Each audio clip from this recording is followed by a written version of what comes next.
Scott Wetzel is not for everyone. For instance, sane people who can easily tell right from wrong are strongly urged to change the channel. Doctors Radio declared listening to Scott Wetzel can be hazardous to your health and can cause sickness, strokes, or wanting to take long walks on short piers. Feelings of agitation, dizziness, depression, frustration, and cold sweats are common when listening to Scott. You can have a bad reaction, such as confusion, redness in the face, teeth clenching, fist pounding, wanting to put a fork in your eye, and feeling the need to throw your radio out the window. Listeners have also reported increased swearing, trouble sleeping, and a strong desire to gamble. Truckers and drivers are urged to stay away. Learn from Jack from Arkansas.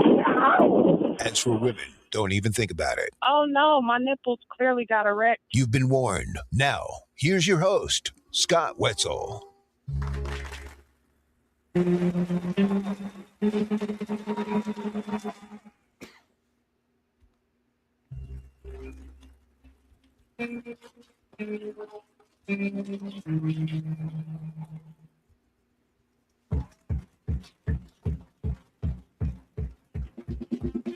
And welcome to the Scott Wetzel Show on a wonderful Wednesday afternoon. Yours truly sitting in right here on FanstreamSports.com, sitting in for the next hour and a half or so, taking a look at the world of sports. You want to send a tweet.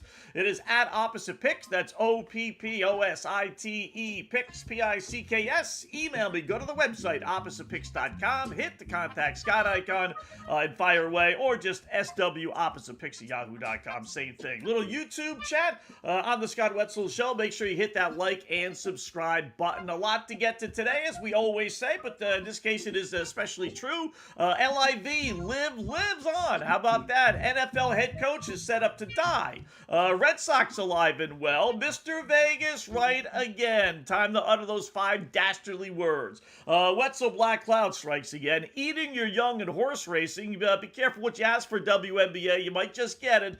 Giants won't ever win. JSN wins what Player of the Year award? The greatest heavyweight fight of all time. And Fauci fights back. We'll get to all those stories, plus your tweets, plus your emails, plus a little YouTube chat, like I said, on the Scott Wetzel Show on YouTube on this Wednesday afternoon. Afternoon baseball, as a matter of fact. Not a big afternoon baseball better. The LLs, LWs, loyal listeners, loyal watchers realize that, there's too many things thrown into the equation in Major League Baseball in the afternoon. Really are. How many games do we have? 1, 2, 3, 4. Only 4. Okay. We get usually some on Wednesday, some on Thursday as well. Why do I generally stay away? The rules are made to be broken, obviously. You don't know who's playing. Simple as that. We've mentioned this before. Guys that play at night, catchers, relievers, really any position, but especially those, generally aren't available the next day. And, if a quarterback or your center is your second most important position on the field behind the quarterback, that's what a catcher is. The pitcher might be the most important guy, but the catcher, the regular catcher, these guys are used to throwing to them. They know him. He knows them. And when you throw the backup in there, it just throws things out of whack. And the catcher rarely, catches on a Tuesday night and then would play this afternoon. Then you get the relievers that pitched last night. Are they able to come back on short notice the very next day? Half a day later, really? Probably not. You don't know. Guys in the outfield, they take off. And so it's just, you don't know. So if you really want to do your research, a half hour, 45 minutes before the game begins and find out who's playing and who's not playing, okay. Sometimes it helps. Sometimes it hurts. It's not necessarily a negative. It's just, it's something different. And it's generally getaway day. And, listen, these are human beings. So, they want to get the fudge out of there. Do the LA Dodgers want to stay in Chicago after being on the road for a little while? No. So are they going to be, taking a whole bunch of pitches, extending at bats and playing real baseball? Especially the Dodgers, since they know, they're 15,000 games, above 500, and they don't have to worry about their division or anything really for the most part. No, so you don't know what their attitude. San Francisco, you think they want to stay in Texas, play the Rangers? The Giants season is over. It's like, no, let's just get out of town and get back home or get to our next stop. So you don't know the mentality. You don't know who's playing. You know the mentality. It's not worth it. There are too many other things. There's some games later on tonight. We have WNBA later on tonight. There's really too many other things that you really should be betting on. Now, that said, did I bet on an afternoon game today? Yeah, I did. Despite all that, I did. I fell hook, line, and sinker out of the 4 games that you see on the board, right? Blue Jays, Astros, Dodgers at the Cubs, Giants at the Rangers, and Devil Dogs at Colorado, right? You look at the lines that they're in front of you, and you got Houston's almost basically a 2-1 favorite. You got the Cubs slight favorite over the Dodgers. You got Texas minus 150 or so over San Francisco, and you got Tampa Bay minus 150 or so over Colorado, right? If I told you the lines and you looked at the lines and I asked you, 10 baseball bettors, give me the line that has written all over it, or just sucker written all over it, or just tempting written all over it, right? I think 9 out of the 10, if not all 10, would say, you're giving me the Dodgers plus odds? Plus odds on the Dodgers? I know it's on the road, and I know it's the Cubbies, but Imanaga's on the hill. He's mediocre. Lauer's on the hill. He's mediocre. They kind of cancel each other out. The Dodgers are obviously twice the team the Chicago Cubs are. And, oh, by the way, Dodgers lost last night with Skubal on the hill, which we'll get to. I mean, you're willing to give me the Dodgers plus 104 on FanDuel right now? Like, who's saying give me the Cubs? Nobody. Nobody but nobody. I don't know how many times the Dodgers have been underdogs this year. In fact, you know what? I can tell you. I bet it is a little pop quiz. I bet it's not more than... I want to say 10 times, if that, right? So, pretty good website, teamrankings.com. Although I always get like cautions about this site for some reason. I don't know. I'm not sure why. But all these pop-ups, when my computer always hit there and just say, be careful. But the site is pretty good. And they list all these different, it's pretty cool. They list all the games after a win, after a loss, as a home team, as a away team, underdog, favorite, road favorite, 1 day off. They give you all these scenarios in which you can get these teams' records. So it's pretty cool. So that said, as an underdog, away they're underdog, right? Just as an underdog, the Dodgers are, they've been an underdog 5 times, not even 10. 4-1 as an underdog all season. This is only the 6th time the Dodgers have been an underdog in 110 games or so. Stanky's only, just out of curiosity, Stanky's only 16 times. Wow. Guess. This is surprising. Guess who the third team is? The third fewest team. How do I say this? Which team has been an underdog the third fewest times? There you go, Scott. So Dodger, I bet I could give you 10 guesses and you wouldn't get it. I don't think I would have.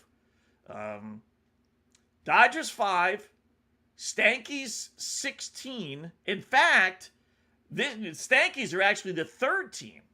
There's another team that's been an underdog less than the Stankies. Is that possible? All right, let's see if you could rattle it off. I'll speak for you. How about let's look at the standings, right? So you start over in the National League, right? How about the Atlanta Braves, Scott? No, because they weren't supposed to be this good. Philadelphia Phillies? No, close, but no.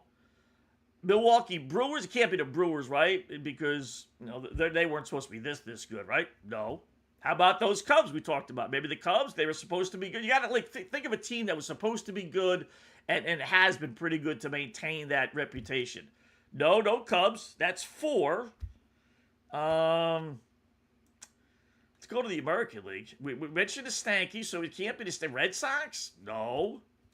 Not the White Sox, not the Guardians, not the Tigers, the way they've been playing. I don't even know if I could come up with Tampa Bay. It wouldn't be Tampa Bay, right? No, not Tampa Bay. Houston? No, that would be a good one. They were expected to do well. Mets, but the Mets are awful, so it wouldn't be the Mets. That's 6. Even the Brewers and the Cubbies are ready, right? Arizona, no. 7. Padres, no. 8. I mean, who's left, for goodness sakes? Texas, 9, no. Toronto? No, because they suck. So who would be the team? Who did I forget, right? There's one team. Their record, believe it or not, they're under 500, which is really weird. How about the Seattle Mariners? I guess it makes sense. Expectations coming in, supposed to be pretty good, but they're not good. But yeah, according to this website's pretty good. Like I said, I followed it, and everyone has different numbers, so they can be off by a game, 2, 3 games, right? One guy has it minus 120, the next guy has it, pick 'em, whatever the case may be. But according to team rankings, Seattle has only been an underdog 15 times this year. They're 4-11, but that is the second few. Wow, that's really amazing. But anyway, back to the original. Never would have guessed that. Like I said, I think I could have given you 10 guesses. Maybe you would have landed on Seattle somewhere along the line. But, especially knowing that they're under 500, you would think sooner or later that reputation of supposed to being a good team would end. But it hasn't with Seattle for whatever reason. So, yeah, Mariners. How about that? So what was the point, Scott? I tend to go off on these little, ad-lib things.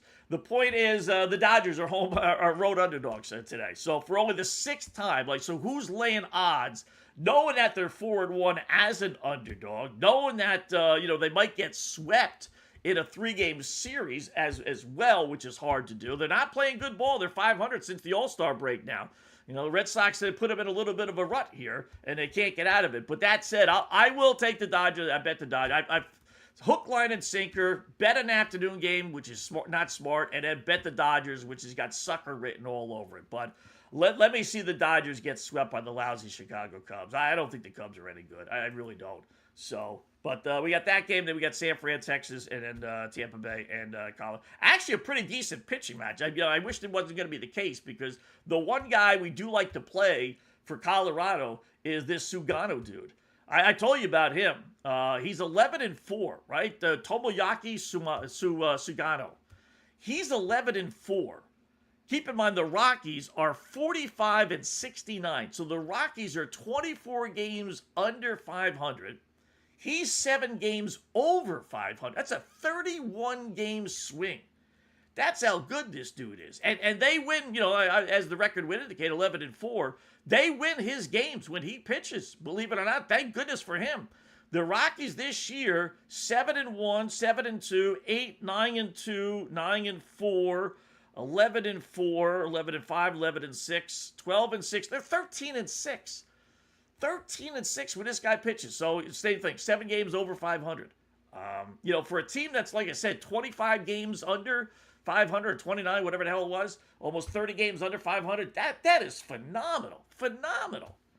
So, unfortunately, he's playing Tampa Bay, and Tampa Bay's throwing one of their best pitchers. So, couple that with it being an afternoon game, and it was a rare, just, I'll stay to the side and just let the afternoon play itself out and see how things go. Red Sox play later on tonight against the White Sox. They won again yesterday. As our LL, Tim in Pittsburgh, can the Red Sox be stopped? I don't want to put the black cloud on them and say no. But, Timmy, I tell you what, man, it is just, you got to pinch yourself as a Red Sox fan. I mean, I've actually even bet on them. I haven't gone crazy. Like, realistically, unless you're a Red Sox fan, and I get why you wouldn't want to, continue to bet on them as a Red Sox fan. But their run has just, should be anyway, an automatic play on every single night. Every single night. The Red Sox right now are whopping 30-5 their last 35 games. 30-5. You know how hard that is? That's the best in franchise history. That is just an unbelievable run. It's just like, wow. 2 games, 62 wins and 51 losses. They're now 11 games over 500. The turnaround has just been, we keep on talking about it, and I know I don't want to bore the non-Red Sox fans, but it is what it is. We're going to be bragging about this. We could be in the middle of the NFL season if the Red Sox continue to win. I mean, if you actually put whatever your unit is, we'll say $100 on the Red Sox, going 30-5, they've been an underdog many times during this run. So I don't know what the actual ratio would be, but 25 games over 500, you'd be up at least $2,500, right? And realistically, probably about $3,500 if you were $100 better. If you had the cojones there to keep on betting it, not roll it over. I won't even get into rolling it over, but like I said, if you're $100 better, you bet them with the Stankies. They were an underdog against the Stankies the whole time. which started this little run. I mean, man, just amazing. 14 runs last night. They're getting pitching, and yet tonight again. I say this with betting, with baseball. It really is the easiest thing if you could just take your brain out of it. Now, the White Sox are pretty good. I get that. They're in first place, right? They're over 500. So, but still, any other team that's 10 guys, I think it's 12. They're 61 and 51. Any other team that's 10 games over 500 and 30 and 5, their last 35 games or 29 and 5, whatever it is, they would be more than a minus 125, 130 home favorite. Maybe on the road, no. But, and that's with their best pitcher, Sonny Gray, on the hill tonight. So the Red Sox are at home. They're playing great, obviously. They have their best pitcher, who happens to be 13 and 2, on the hill tonight. Red Sox in his starts this season, it's going to be pretty good, right? So 1-1, 2-2, slow start, 2-2.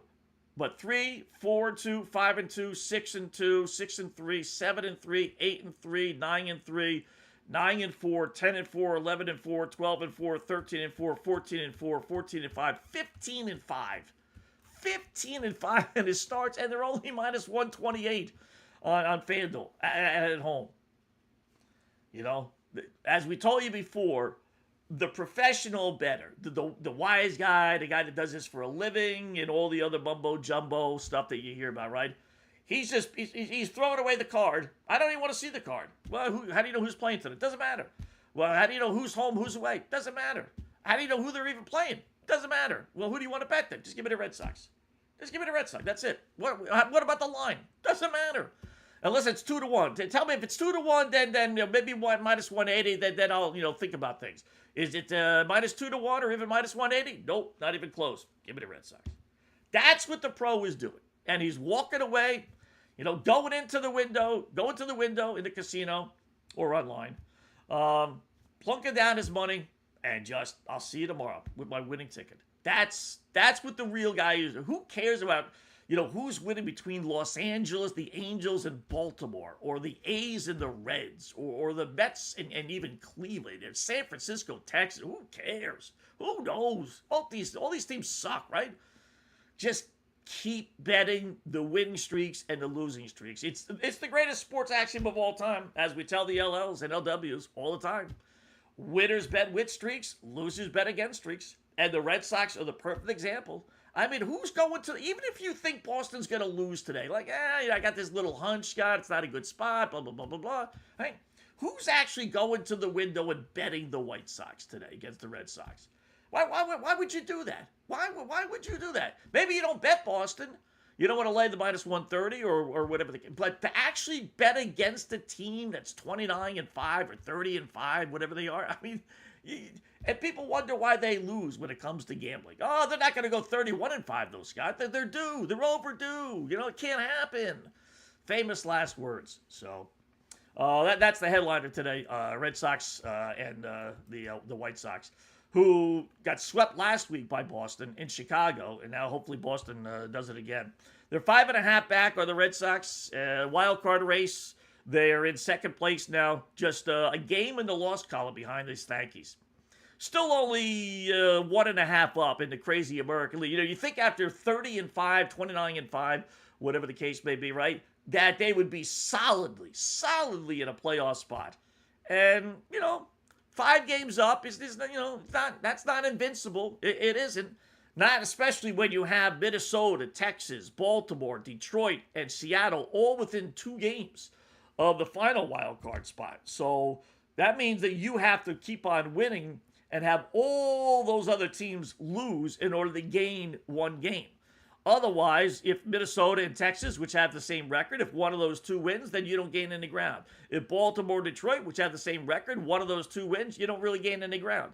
You gain on the team that lost, but not the team that actually won. So you're maintaining that, that 1 game, 4 game, whatever lead.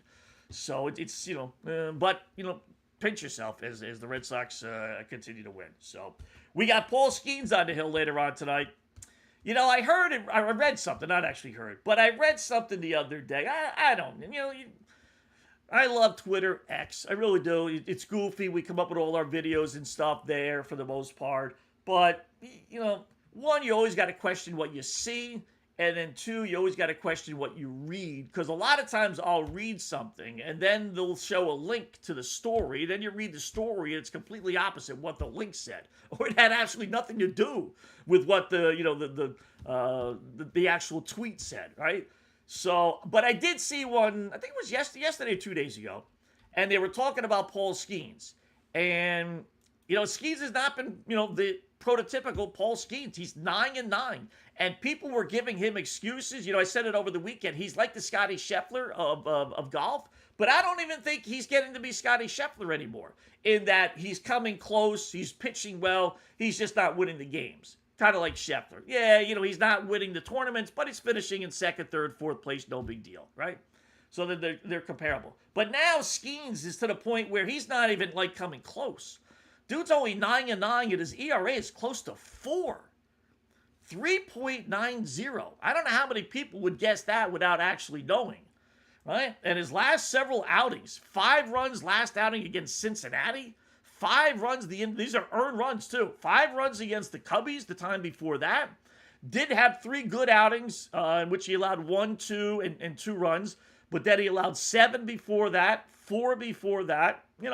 Bottom line is his ERA is close to 4, right?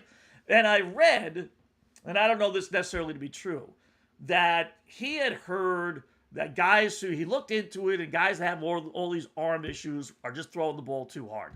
Jacob Mizorowski type, right? And that he's taken a mile or 2 off his fastball. I don't know if that's necessarily true or not, but it did get me to think, if this, he really believes that, right? And even if he doesn't, if I'm the Pittsburgh Pirates or any other team that's got a Mizorowski or a Skeens or whatever, right? Honestly, what's more important to you? If there were 2 guys on the table, a big-time starting pitcher like Skeens, Mizorowski, Skubal, who in 2026, 27, the way they use starting pitchers is going to go, 15-5, 15-6, something along those lines. And he's only going to go 5-6 innings. You're going to baby him. You're not going to let him throw 100 pitches for the most part. And he's only going to go, like I said, probably 6 innings we'll count on. Is that guy, would you take that guy? Or a guy on the other side of the table who's saving 50 games a year because he gets to pitch every close game and only has to throw 1 inning? It's the whole mentality. It's an old debate. What's more important, a starting pitcher or a reliever? And it used to be a starting pitcher, but times have changed. We don't go 7, 8 innings, 9 innings, God forbid, anymore. We're only going 6. So why waste our best pitcher on the first 6 innings when the game is determined in the last 3 innings? So is it that, if Skeens is worried about blowing out his arm and throwing too hard and blah, blah, blah, blah, blah, right? Just go to him and say, listen, I'd rather have the guy saving 50 games. I would rather know that if I can hold the lead after 7, maybe 8 innings, we're going to win that game 9 times out of 10 because I got Paul Skeens coming out of the bullpen. I would much rather have that than I would wasting his Skeens on the first 6 innings, who's going to baby himself anyway. Maybe he's leading, maybe he's not, and then have relievers come in and blow it in the 7th, 8th, and 9th inning. I've always said that. I've always believed that. I thought I'm one of those guys that think there should be, probably a half a dozen more relievers in the Hall of Fame. It's not easy closing out games. Are there some cupcake saves? Absolutely. 3-game lead or 3-run lead, bottom of the 9th inning, and you retire the side in order. That's a save. 4-run lead, that's a save. As long as the tying run comes to the batter's box or comes to the on-deck circle, that counts as a save.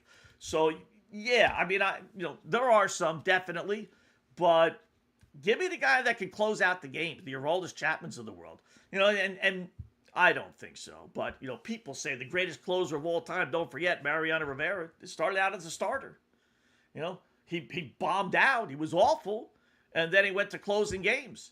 So, as closers make more and more money, that's the bottom line. The starting pitcher's got to make more in the open market than a closer will. But, man, If I'm Skeens or Mizorowski or, like I said, Burns, pick guys who can throw the ball 98, 99, 100 miles an hour. Man, I'd rather have you as my closer. I could pitch you every other day. Simple as that. Rather than have you pitch 6 innings once every 6 days and you maybe not even decided in the outcome of the game. So, Paul Skeens, a closer. He would get everybody out. He wouldn't, listen, you never say never, but for the most part, he would be an automatic save. An automatic save. If I'm Pittsburgh, Pittsburgh's not going to re-sign him, right? But if I'm a team that signs the dude, listen, whatever you think you're worth as a starter, I'll give you that as our closer. I will set the market as a closer. I would much rather have that. I really would. I don't have to worry about pitch counts. I don't have to worry about arm surgeries. I don't have to worry about throwing the ball too hard. I don't have to worry about any of that stuff. It all gets thrown right out the window. I'll put some schmuck in there to start the game. Our team's going to be good enough. We're going to have leads how many times? 70 times? 80 times? During the course of the game or the season? If you're a good team? Yeah. Give me Skeens. We'll see what happens tonight. I would bet on them. As much as the Dodgers are tempting, as an underdog today, Dodgers lead 1-0 already. Somebody must have hit a home run. Let me see. As much as, the Dodgers are tempting, so is Pittsburgh as an underdog. I would think, a Pittsburgh, a Dodgers little parlay wouldn't be a bad one. Ohtani. That dude's amazing. We say that every time he hits a home run, but the guy is amazing. 24, that's his 25th home run. Was he leadoff batter today? Sometimes they screw around with the lineup, yeah. So, led off the game against Imanaga. His buddy. Should have known. What if they were betting on that? Little side bet on that?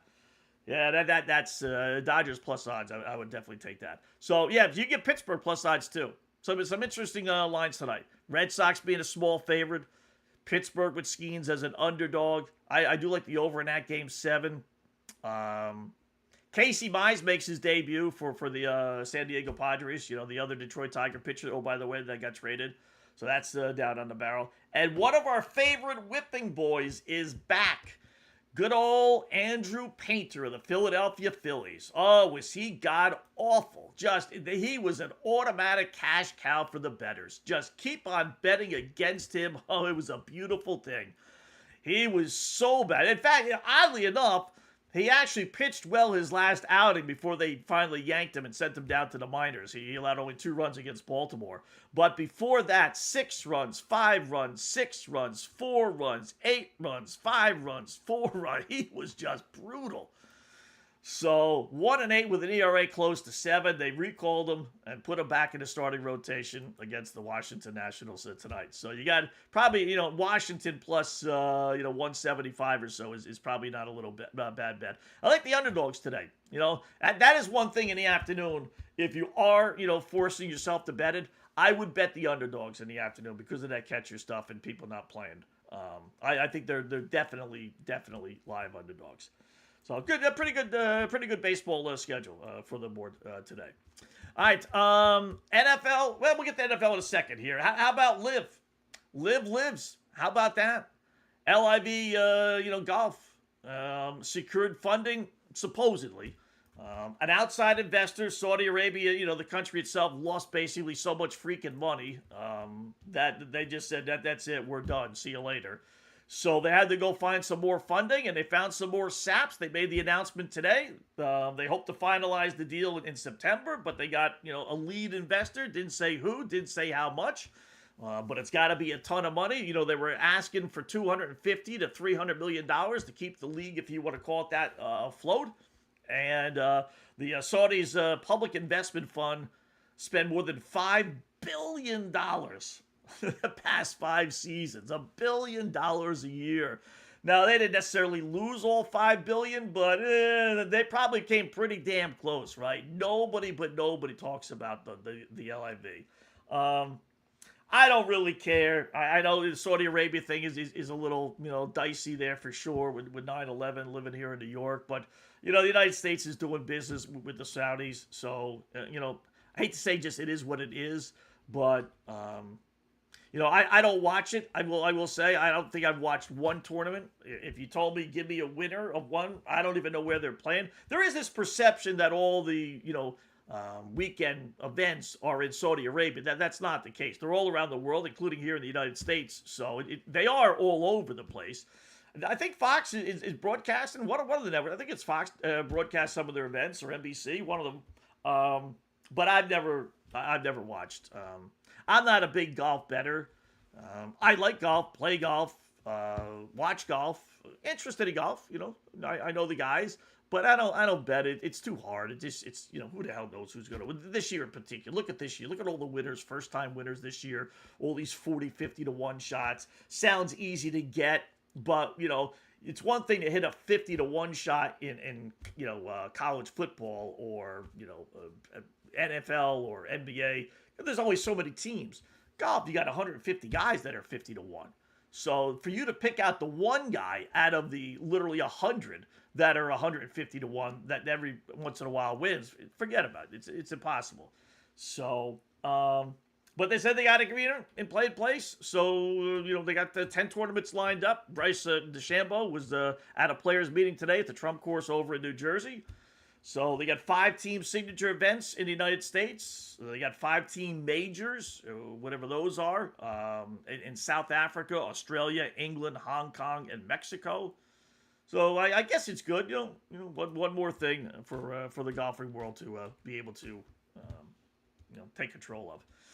See, federal prosecutors, they got to go to my website. They just, they got to go to oppositepicks.com. They got to learn. Nobody beats the boys in Vegas. They just don't. So this ongoing NBA gambling investigation with Terry Rozier and company, right? So prosecutors say a key defendant in the gambling case has attempted to tamper with witnesses, including posting a rat emoji on Instagram to the people that are supposed to testify against Rozier and company. In a filing yesterday, De Niro Laster, a childhood friend of Rozier's and a co-defendant in the player's gambling case, has repeatedly and flagrantly violated the conditions of the release. You're not going to win, brother. You just go to oppositepicks.com. That's the mantra. Nobody beats the boys in Vegas. Simple as that. Simple as that. You can have fun trying, as we do, as long as you don't go too crazy. You could be all right, but you're not going to win. Neither, by the way, did the Dodgers. What did I tell you about the Dodgers not necessarily being a lock because they get Skubal? And last night's the perfect example. Now, I think these guys get babied a little bit more in the regular season than they would necessarily in the postseason. But last night's game is the example us naysayers will give you. Skubal started. He pitched well, gave up only 2 runs over 6 innings. That's pretty good. Struck out 6, gave up 1 home run, and Dodgers end up losing 5-1. So even if the relievers came in and didn't allow any more runs, they still would have lost 2-1. So getting Skubal, it's not automatic. It just is. It looks good on paper, looks good in fantasy baseball and all that other stuff. But the guy pitched as well as can be expected. And, the Dodgers lost to some guy, Assad, who is a nobody for the Chicago Cubs. So it's not an automatic thing. Football, it would be automatic. Basketball, it would absolutely be automatic. Hockey, to a lesser extent, automatic. But baseball, out of the 4, no. I mean, like I said, it helps their cause, but it's not an automatic. So I told you so with this Dodger team. They deserve to be the odds-on favorite. Chances are they will win, but it doesn't necessarily make it a guarantee. That is for sure. So if you gave me the Dodgers or the field, I would absolutely take the field. How about baseball last night? Pittsburgh manager Don Kelly. He's turning into a bit of a bozo. He really is. Young guy, tough spot. It's the Dodgers, or it's the Pirates rather. Don't spend a whole lot of money. Expectations, were so. So he got tossed for arguing a no challenge. Did you see that last night? So they're playing Milwaukee. I think it was tie score at the time, or maybe lead by 1, whatever the case may be. And the home plate umpire, Pittsburgh is batting. Home plate umpire calls a strike But it took him a little while. He had a pregnant pause in there. So the catcher taps his helmet to challenge, right? And then the ump steps in and says, no, my bad. It's a strike. Okay, so obviously we're not challenging that. So Pittsburgh's manager, Don Kelly, comes out of the dugout and says, what do you mean you're not, he challenged. Yeah, but it's a strike.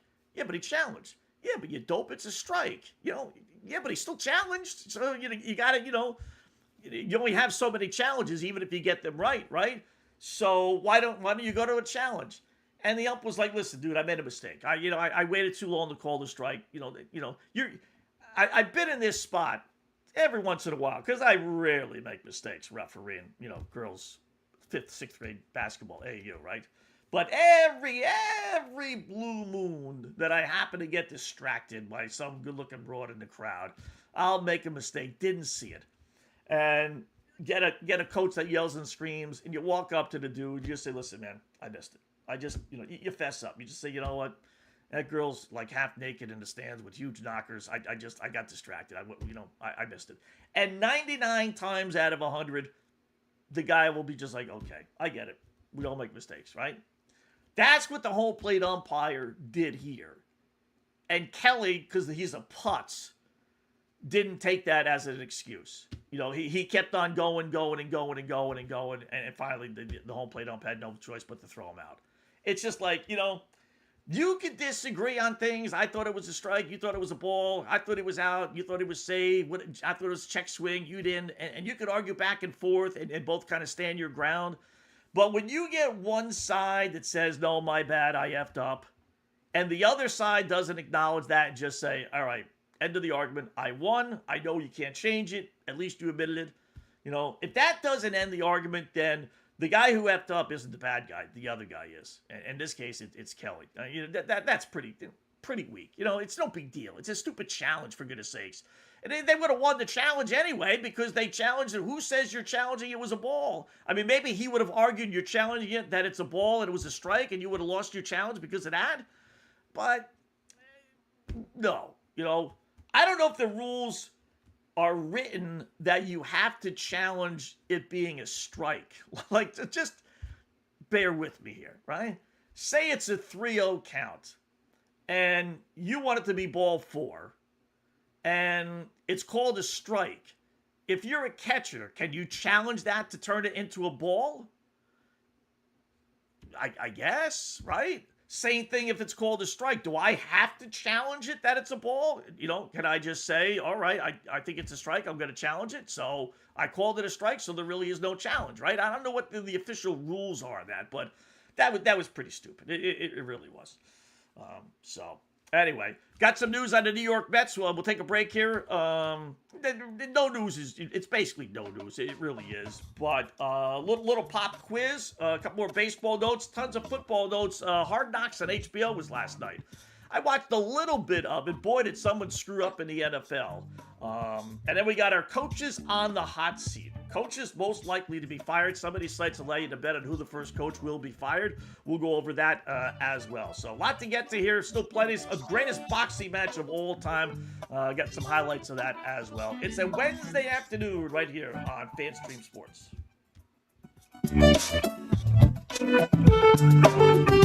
Hi golfers, IndyCar Tim here. I want to talk to you a little bit about Golf Central Magazine. It's not just a golf magazine, it's the magazine for everything: turf, travel, philanthropy, and lifestyle. Head over to golfcentralmag.com and check out the latest issue.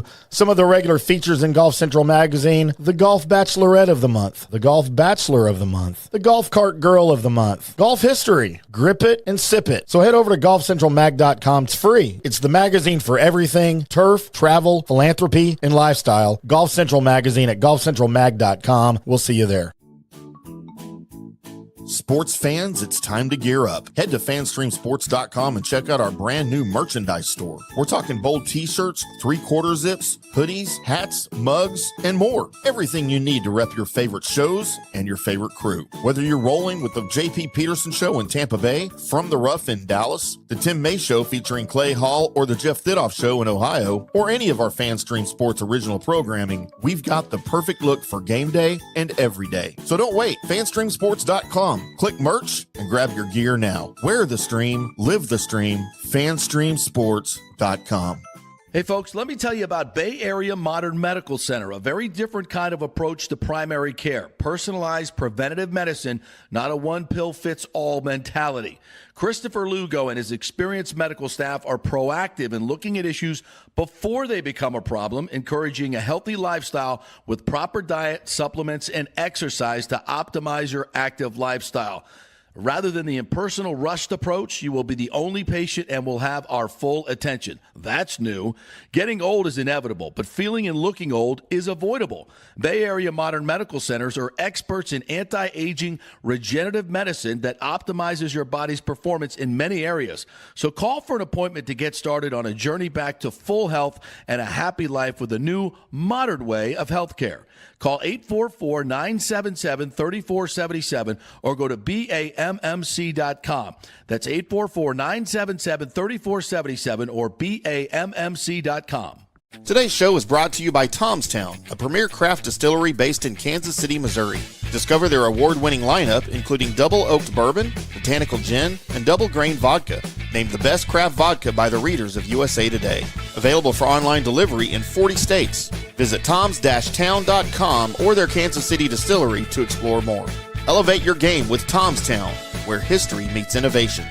Please enjoy responsibly. Orion Golf Management Solutions. Orion Management Solutions has tailored its service packages just like it tailors its approach to customers. Some owners need more supervision, while others need periodic assessment of their short-term and long-term strategies and programs. Orion can be called in to develop a business plan with the existing staff, or we can assist with the daily management of a facility or event. Either way, we make sure the client is satisfied and understands the direction the facility needs to go in order to achieve the owner's goals. Orion Management Solutions can help with owner assistance service solutions, daily course management, business plan development, monthly operations, or as-needed consulting services. Whatever your need, Orion Golf Management Solutions can help. Check out oriongolf.com.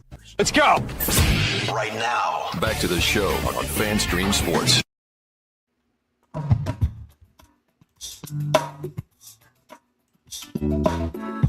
All right, welcome back. It is the Scott Wetzel Show right here on FanStream Sports on a Wednesday afternoon. Yours truly sitting in for another hour or so, going over some NFL notes. Head coaches set up to die. How about a little horse racing note? This could be the end of horse racing. Be careful what you ask for WNBA. You just might get it. New York Giants are in a whole lot of trouble. Maybe the greatest heavyweight fight I have seen, believe it or not, of all time.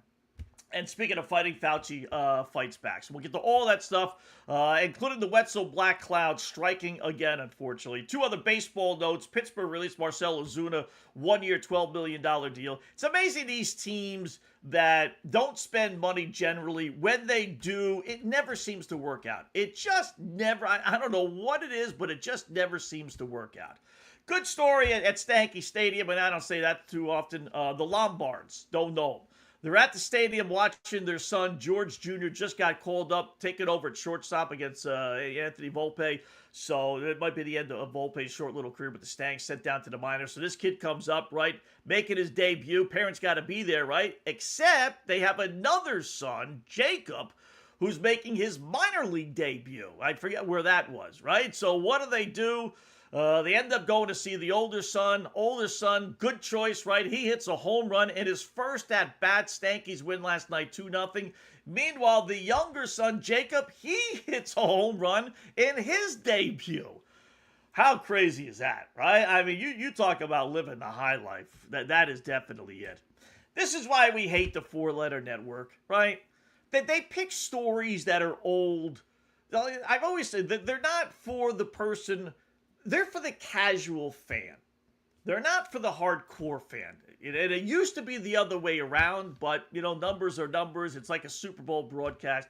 You got to go for the casual fan because the hardcore fan is going to tune in. You got to get that casual fan, right? Same thing with the four-letter network. You'll get the hardcore fan. You need to bring in the casual fan. And I say that because they had a report today about how Freddie Peralta, he got traded the other day to Tampa Bay Devil Dogs. So they had a report saying that Freddie Peralta had a sit-down with Juan Soto and Francisco Lindor to try and make amends. These two guys don't like each other, right? Big story. That has been talked about for weeks. I mean, for weeks here in New York. First off, we know Soto and Lindor don't like each other. That was brought up, many times, 2, 3, 4 weeks ago. And even one of the two, Soto and Lindor, said it wasn't a sit down. We just had a conversation in Spanish. Like they're teammates. 3 teammates aren't supposed to have a conversation. I mean, that's a big exclusive story. Oh my God, 3 teammates who speak Spanish all had a conversation together. How about that? Oh my goodness, put that on the front page of the 4-letter network. It's so stupid, right? So whether it happened, didn't happen. I mean, of course it happened. You can probably say the same thing about, 1,000 other teammates having conversations. But, that's what I mean. The 4-letter network will grab a story like that, regurgitate it, say it's their own, that they found this big exclusive. Meanwhile, if you live in the actual city, if you're living in Sacramento or Texas or Chicago, you're like, oh, wow, Soto and Lindor don't like each other and they had a powwow, right? But if you live in the city where the story is originating from, we've known that for weeks. And there's nothing new to it. So, but they want to gravitate it and grab it like it's their own. So, how about a little pop quiz from our good buddy Mark Lawrence, who joins us every Friday here on the Scott Wetzel Show, including tomorrow. Little coffee club. He's got a daily emailer that he sends out. Little gambling notes and everything on it, right? So today he's got a little bet on there. Kenyon, and I didn't get it right. I'll admit. My answer was Frank Robinson. That's a little, hint. Name the other guy besides Louis Arise, just traded to Philadelphia, that has won the batting title in both the American and National League. I was stumped, but I guessed Frank Robinson because I know Frankie's the only guy that's won the MVP in both leagues. And I thought, okay, maybe, I wasn't sure, maybe he won the batting title those years, hence the MVP, but no. And I could probably, we give you, 10 guesses with the NFL. I probably could give you 100 in Major League Baseball, and I don't think you'd get it.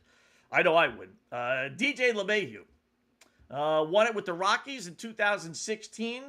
I would have known that. I didn't think he had actually won it with the Stankies. I know he had 1 or 2 good years, but he actually won it with the Stankies as well in 2020. So, little nugget from Mark Lawrence's coffee club. And again, Mark will join us tomorrow. So, a couple football notes here. Wetzel Black Cloud strikes again. We talked about the Atlanta Falcons. One of our overplays from yesterday, yesterday afternoon, probably while this just occurred, one of their best defensive players tore his ACL in practice.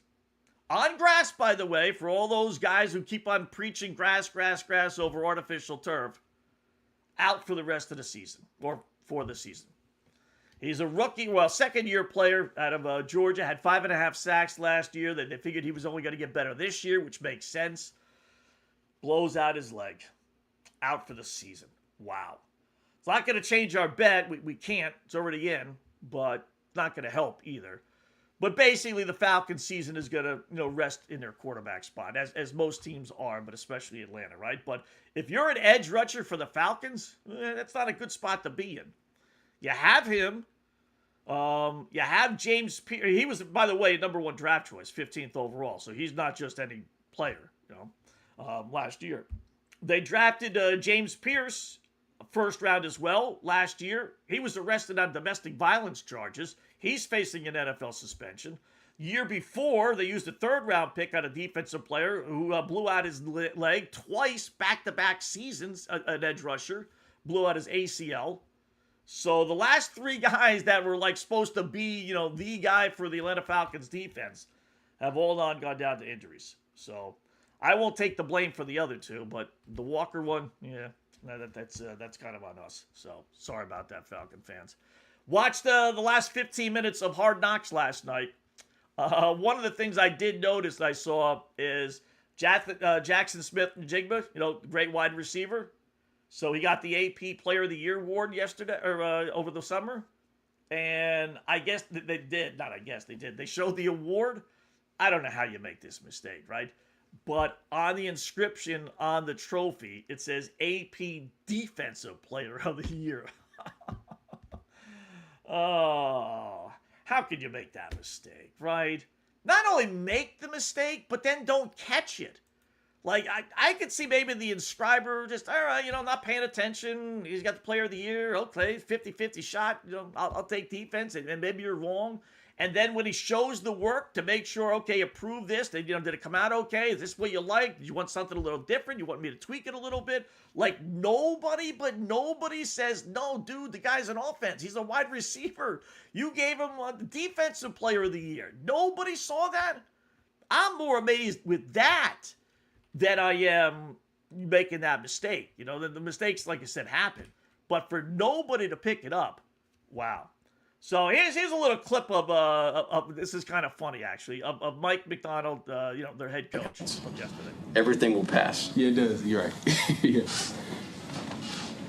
See that note card right there? It says, this new hotshot coordinator is terrible.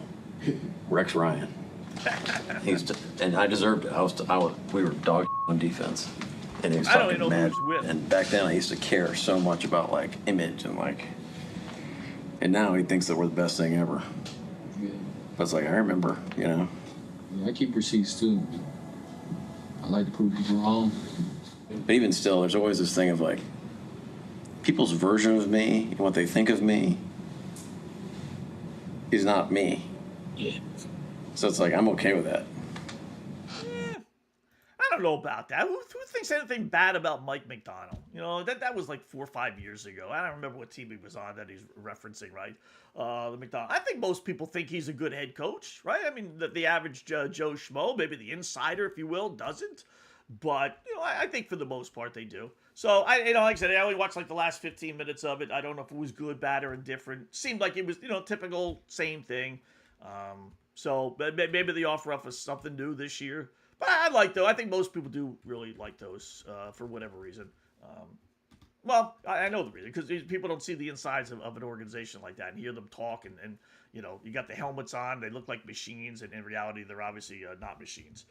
How about Dallas saying Micah Parsons says, this is not a good sign. I got two bad signs here. I'll start with the Cowgirls. Micah Parsons, they're starting the linebacker, defensive end, whatever we're going to call them. Says he likes his chances of returning week 6. Okay, so what would be the problem with that? It's against the Green Bay Packers. So is he just saying that because it's the Green Bay Packers, or is he saying it because he's playing for Green Bay? It's against the Dallas Cowgirls. So is he saying that because it's Dallas and he wants to get back at them, or realistically, it just happens to be that Green Bay is facing the Dallas Cowboys? They were playing Tampa Bay. Would he be saying he's coming back in week 6? If I'm Green Bay, I'm not screwing around. You know what? We're paying you way too much money. I will take my chances that, you're not going to be ready.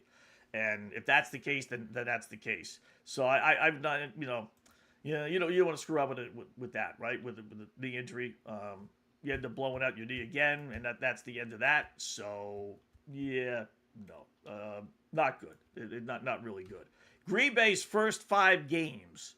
Let me take a peek and see where the Packers are when it comes to that. Can they survive without him? How long can they survive? Their bye week is by 11. All right, so you hope to get them certainly before then. Can you win at Minnesota and at the Jets? Yeah, right? You should get one of the two. And you got Atlanta at home. You're 2-1. Maybe get a split out of Tampa Bay, Chicago. Tampa Bay on the road, Chicago at home. Now you're 3-2. Then would come, you hope to get a split. There's that Dallas game. And then at Detroit, maybe you're 4-3. And you got Carolina, maybe you're 5-3. That's the Thanksgiving Day game, so you wouldn't play that one, I would think, if you're not playing 4 days earlier. That November 8th game, that's the one. You get a full week and a half off after the Carolina game. No sense rushing you back for that one, especially at home. You should be able to win that game. Patriots on the road, that would be the one that I would say, if I'm a Packer fan, if you're close to coming back, that would be the one. Bad sign with the Giants. This team, you have hopes for them. You really do. But yesterday in practice, Jackson Dart, really the face of the franchise, they hope to be anyway, scores a run, touchdown run. He's their quarterback, if you don't know. For whatever reason, I didn't see the play, but for whatever reason, decides to throw the football at the nearest defender, hits him in the head, albeit a helmet on, but still. That starts a brawl, which is idiotic because your quarterback shouldn't be brawling with anyone, let alone his own freaking team, right? So that's bad enough. So you would think, what would, and this is, proof to me that I don't, I'm not big on the Giants head coach. What do you think the head coach of an NFL team would do, knowing that your star quarterback, and star I'm using loosely, but your quarterback, right, who's coming off an injury that ended his season early last year because he decides not to sit down and get out of bounds, decides to start a fight, not get into a fight, start a fight with his own team. Don't you think the head coach, knowing that the quarterback is only a second, third year player, whatever, second year player, right? That not a veteran who knows better. So they asked John Harbaugh after practice, did you, listen, we saw the brawl there. Did you talk to Dart about not doing stupid things like that? And Harbaugh's response was, I think he understands that we don't want it for the game-winning extra point. We don't want to make it a 50-yard extra point or so. Did I say anything in that case? It's pretty clear-cut. Meaning, no, he didn't. And no, John, it's not clear-cut. This is not Lamar Jackson. This is not a veteran quarterback. This is a second-year dweeb who keeps on thinking he's a running back and keeps on thinking he's playing for Topeka High and can run over defenders and not run out of bounds and then not take sacks when he's supposed to take sacks and not do all the smart things that are going to make you survive as an NFL quarterback. He does need to be told that, hey, you don't do that at the end of a game or any time for that matter. Why sacrifice a point in the first quarter or second quarter? It's not just at the end of the games. I think if he's that stupid at the end of the game, then you really have a problem. But you want to at least coach him to know not to do it in the first three quarters either. And if you're not going to do that at practice, when you actually have practices, not like in the NFL regular season when you really don't, when you going to do it? I mean, that's why you're the head coach. That's as stupid of a statement as Dart's actions. No, I'm going to assume my second-year quarterback who's played 5-6 games, whatever it is, he knows enough not to do that. Really? Are you not the guy in charge? Are you not the guy that's responsible for Dart staying healthy and being smart and not making dumb plays? It's not the player who makes the dumb play that's dumb. It's the head coach who allows it to happen and doesn't, penalize or at least talk to the guy. It's one thing I did respect out of the Arizona head coach last year. What's his face? When the guy was about to score the touchdown, he decided he was going to spike the football, a half an inch, cost me a bet on Arizona before he actually scored. The touchdown didn't count against Tennessee. And the guy got into his face and really, he was like, he had to be held back. He wanted to punch him in the face. I was like, cool. You know what? Good. Because me with my bet on Arizona, I want to do the same freaking thing. So at least my head coach is feeling the same thing I am. Unlike a head coach like Harbaugh, who's going to stand on the sidelines and say, oh, well, he should have known. Yeah, he should have known. You should have told him. Stupid. These fights are really, it's like scrums in hockey. It really is. Are punches thrown? Yeah, they are. Probably more so in these scrums than they are in the NHL and hockey. But even Tennessee, their all-pro defensive tackle, Jeffrey Simmons, threw a punch in team practice on Tuesday, starting a brawl. And I can't believe I'm going to say this because I'm not a big fan of his, but that's probably more so because he was with the Jets. But now we told you the example with Harbaugh, with the Giants, right? So Tennessee has a brawl, and what does Robert Saleh do? First-year head coach pulls his Titans together and says, you know what? Kick Simmons, who's one of their best players, out of practice. Why? Our policy is, he says, if you throw a punch, you're ejected in the game. Same thing with practice. If you throw a punch, you're thrown out of the practice. I'd rather go into the locker room and know what guys I have on the field. We still got our work in. So all the reps were all done. He actually stayed on the sidelines, but he wasn't able to actually, practice. That's what you do. That's actually how you handle it. Like I said, I'm not a big Salah fan. Once I get the stench of the Jets thing off of him, maybe I will like him a little bit more. But that's how you do it. Not to mention the team was 3-14 last year. Simmons isn't on a team that was a playoff team and maybe could take some liberties. You got to set the law down. The inexperienced, never won anything in his life, head coach Salah knows what to do, and Harbaugh, the Super Bowl champ, maybe the fire's gone with Harbaugh. I'm not a big fan of his. I watched a lot of Baltimore Raven games, a lot. I did not want him as Dolphins head coach when they were talking about him coming to Miami. I would have taken him, but I was not one of those that was yelling and screaming. I've seen too many Raven games. He gets coached. Topeka High's head coach could outcoach him. He really is just a product of the system and two really good quarterbacks in Flacco and Lamar Jackson to me. He's had way too much talent on that team not to have won another Super Bowl. So, amazing. You got to go to the inexperienced guy. How about the Bears giving right tackle Darnell Wright 4 years, $116 million contract? Makes him the highest paid right tackle in NFL history. Listen, I'm not going to sit here and rate offensive linemen and pretend I know. Guys that do that are either lying or just too much of a geek for me. But I do know you don't pay your right tackle that kind of money when you have a right-handed quarterback.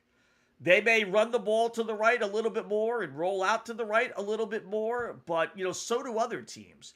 And you still pay your left tackle. He's the blindside tackle. So when your quarterback goes back to pass, right? If he's right-handed, he's not looking where? To his left. That's why you got to make damn sure that left tackle and the left guard know what they're doing, because otherwise those defensive linemen are going to kill your quarterback. Quarterback can see what's coming right at him. So you don't need to pay the right tackle and the right guard that kind of money. But those are some of the things you can do when you have a quarterback who's not making, a lot of money. He's still on his rookie contract. But that's second highest offensive tackle in NFL history behind Larry Tunsil, who just got a massive deal with the Redskin Potatoes. So, all right. Go ahead, Bears.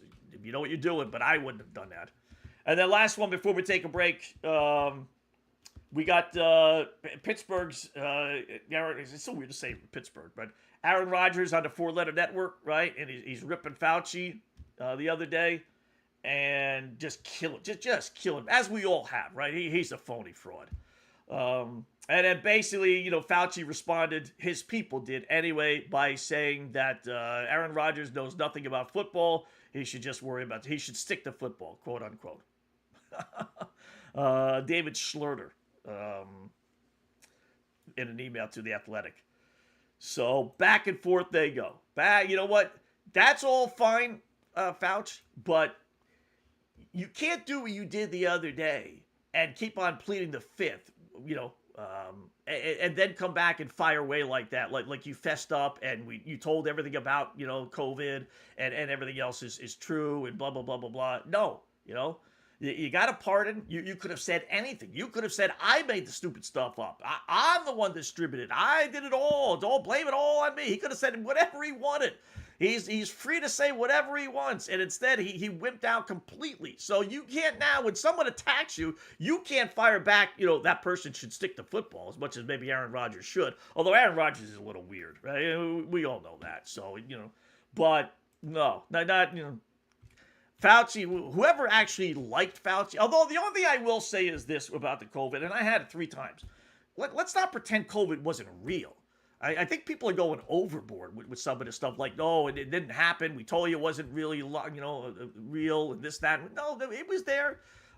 Who knows how we got it? Who knows whether the vaccines didn't work, whether the mask worked. They didn't. We kind of knew that, right? But don't pretend COVID wasn't real. People died from it. Maybe they were already sick. Maybe they're already ill. Immune deficiency, whatever the case may be, older. But, they got a lot wrong. They did. But it wasn't completely all made up like people didn't have it. Because I'm here to tell you, I had it. I did. Quick little break. We got horse racing. Some big news in horse racing.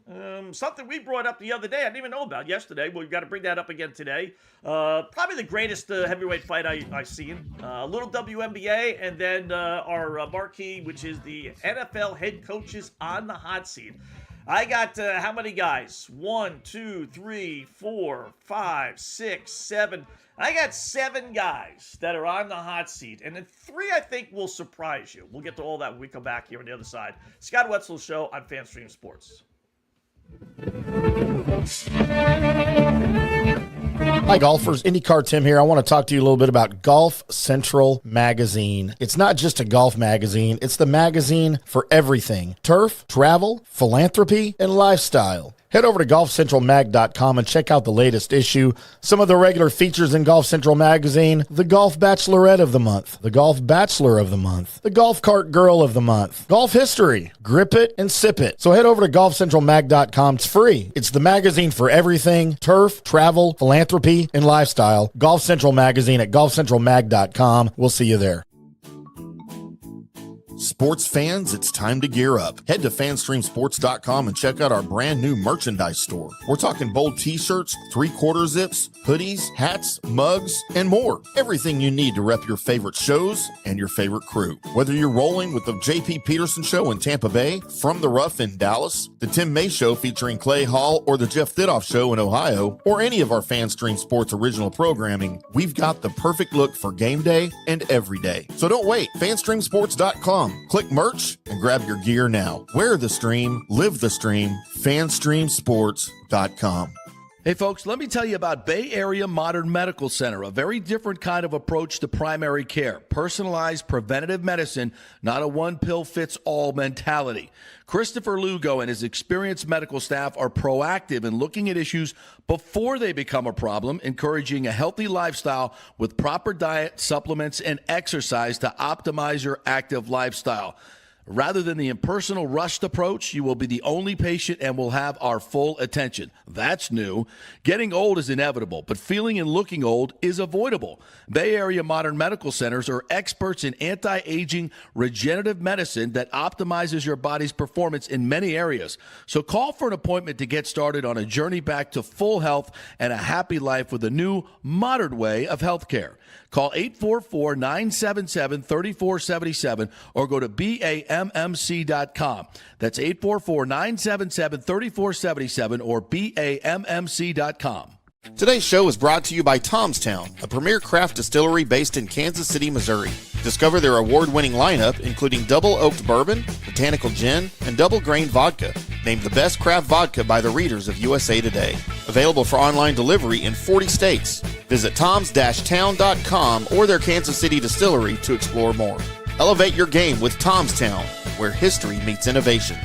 Please enjoy responsibly. Orion Golf Management Solutions. Orion Management Solutions has tailored its service packages just like it tailors its approach to customers. Some owners need more supervision, while others need periodic assessment of their short-term and long-term strategies and programs. Orion can be called in to develop a business plan with the existing staff, or we can assist with the daily management of a facility or event. Either way, we make sure the client is satisfied and understands the direction the facility needs to go in order to achieve the owner's goals. Orion Management Solutions can help with owner assistance service solutions, daily course management, business plan development, monthly operations, or as-needed consulting services. Whatever your need, Orion Golf Management Solutions can help. Check out oriongolf.com. Let's go! Right now, back to the show on FanStream Sports.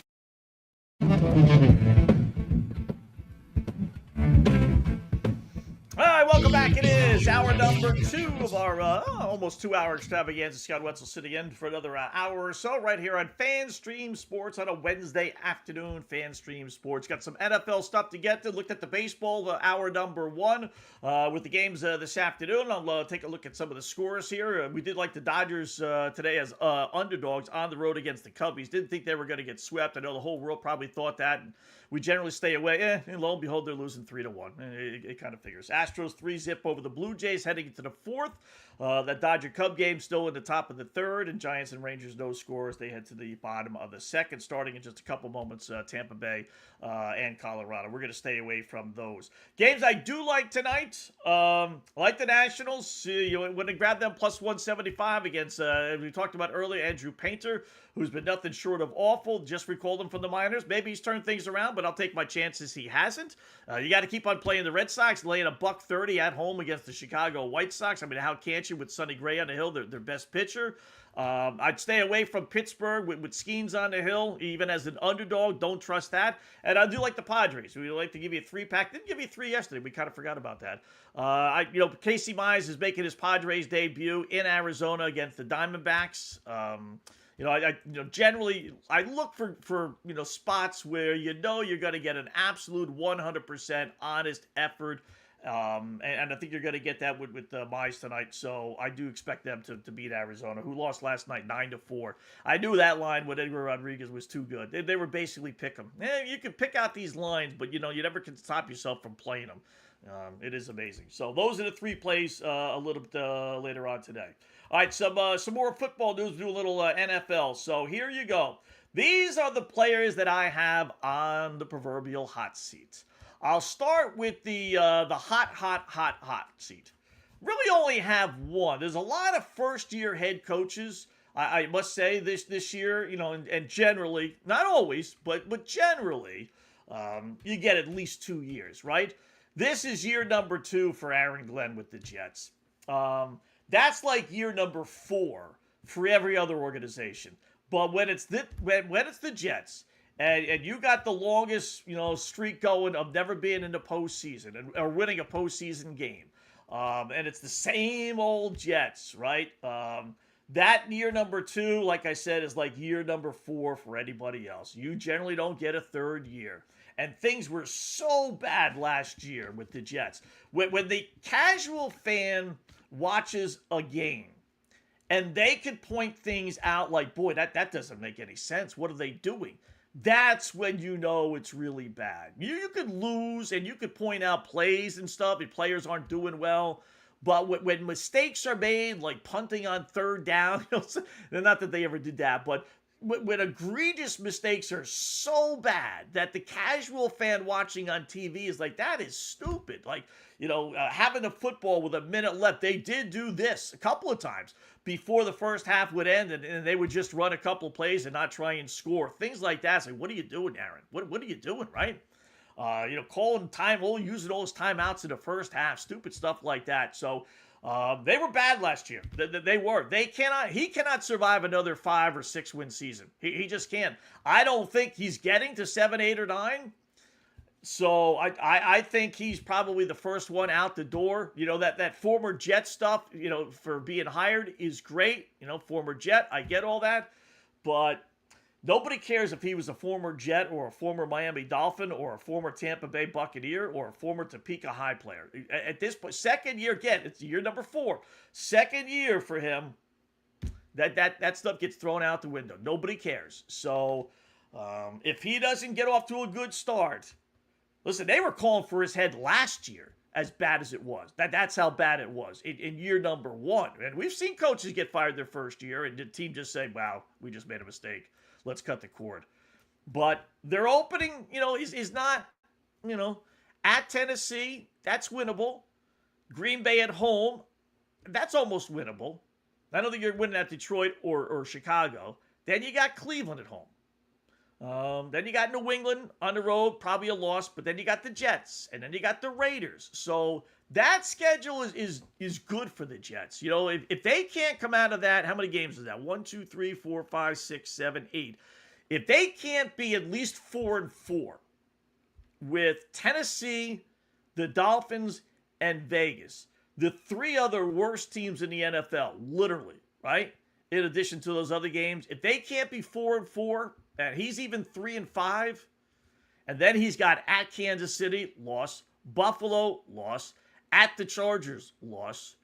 Now all of a sudden you're 3-8 before you hit Miami on the road. You lose that game, and now you're 4-6, 4-7, 4-8, 4-9, and then you're heading into a bye week. That's the week. Aaron Glenn fired after the Jets lose to the Dolphins. That would be more than likely their 4th straight loss. That's when you fire a head coach before the bye. He would have been much better off having a bye in the first month of the season when you know you're not getting fired then, or the very end of the season. Having it right around week 13 like they do, but that is just the perfect spot if things are going awry, and I think they will. I think he's going to get fired. I do. So that's the real hot. The Buffalo Wings hot seat, which is kind of mild, kind of hot. You pick, right? Cincinnati, Zach Taylor. You know, he has 2 years left on his contract. He signed an extension in 2022, added 1 more year to it in 2023. So he's good through 2027. So he's only got 2 years left. You know, Cincinnati is as cheap as they come, but I can't help but think, all right, you got to swallow 1 year. If you really want to move on from your head coach, you ought to be able to swallow 1 year left on his contract, right? Has he had injuries? Absolutely. But he's a boob on the sidelines. And he's from Nebraska, and I'm a Nebraska fan. He wasn't great as a quarterback, and he's certainly not any good as a head coach. His team is a mess. They underachieve year after year. You know, this is the same team last year that beat Baltimore, should have been a playoff team, Pittsburgh playoff team, Jacksonville playoff team, but then lost to the Jets and Browns, 2 of the worst teams in the NFL. How do you beat 2 playoff teams and yet lose to the god-awful Jets and Browns? That's Cincinnati, up and down, up and down. You know, my guy Joey B, his career is running parallel to my guy Dan Marino. I mean, just absolute parallel. Reach the Super Bowl in year number 2, lose the Super Bowl, think you're going to come back, no problem, don't worry about it. We got a great future, we got great wide receivers, and maybe never get back like Danny never did. So I think Zach Taylor, he's got to get it done this year. Indianapolis is Shane Steichen. You know, he's in his 4th year. We all know what happened last year, right? Started out 8-2, then lost 7 in a row. You want to blame it on quarterback Daniel Jones getting hurt? You know what? Problem with that is, you know, they actually lost 2 straight to start that streak with him still playing.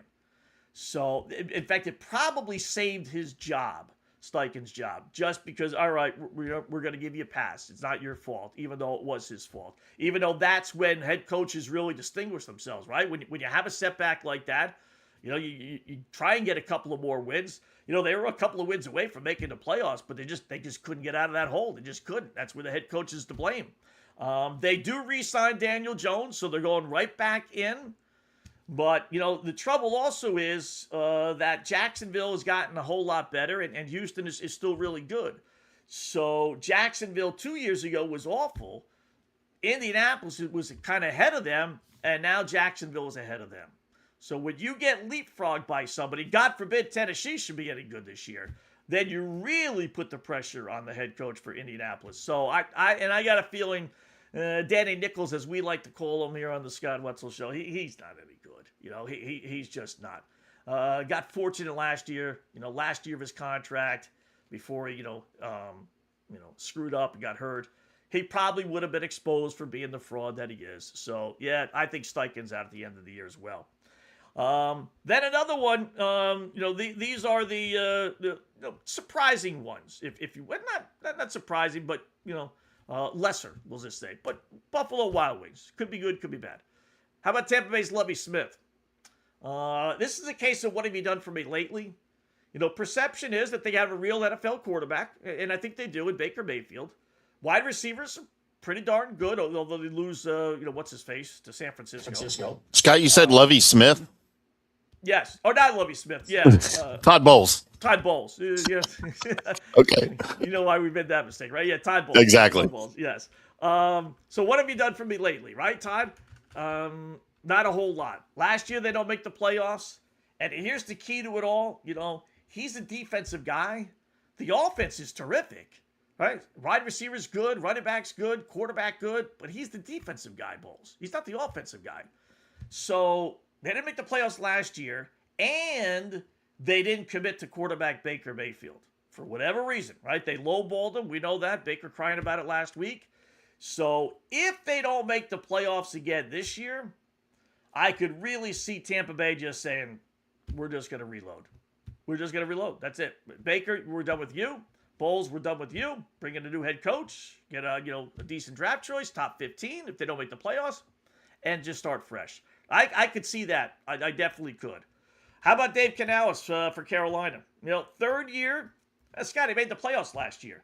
Yeah, he made the playoffs last year with an 8-9 record. He didn't make the playoffs because they were good. He made the playoffs because the division sucks. So I can't give him credit with that. In a lot of ways, he's in the same position as Bowles. If you don't win, that means you have other teams that were behind you last year passing you. It's always more difficult that way. Whenever you have a Cinderella team, your team says, hey, listen, if they were able to win at Indiana, right, with Cignetti, then how come you weren't able to win in Minnesota? Or how come you weren't able to win in Northwestern?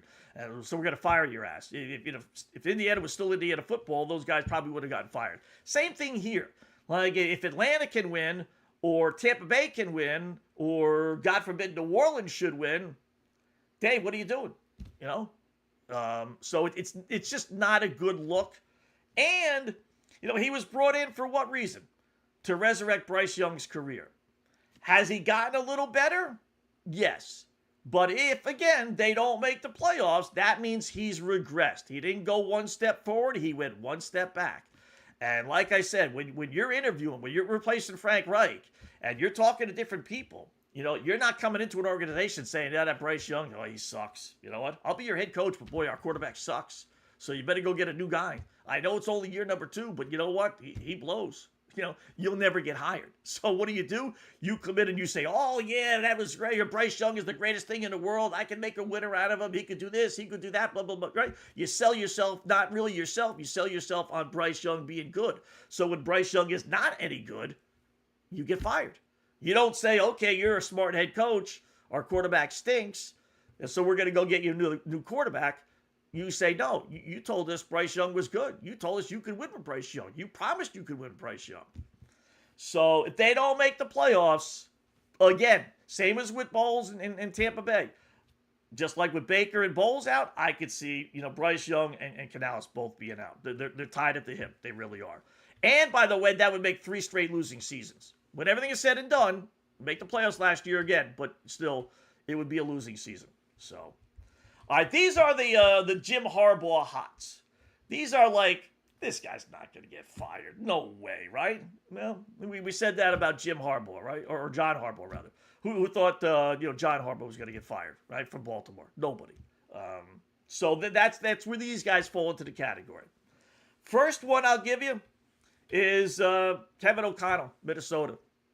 He's not going to get fired, Scott. Really? What's he done in 4 years? What has he actually done? He's got a good regular season record, 43-27. Would probably get another head coaching job in a minute. There's this perception that he's this offensive guru. I don't know where that came from. What has he done? He got rid of a Super Bowl winning quarterback, Sam Darnold, who he had in his lap. He had him play for him. And he wasn't smart enough to realize that Darnold was the better of the 3 quarterbacks they had. You want to praise him for that? He had to have helped draft J.J. McCarthy, right? I mean, you're not going to generally draft a quarterback when you got a quarterback as your head coach, as O'Connell was. So he had to have a positive say. So you drafted a guy who sucks. You got a quarterback who won a Super Bowl with the team the day he left us. And he's had a whole lot of talent on offense to work with. I mean, you and I could be the offensive coordinator for Minnesota with the quarterbacks that they've had and the wide receivers and everyone that they've had and be successful. So what's he done? He's underachieved.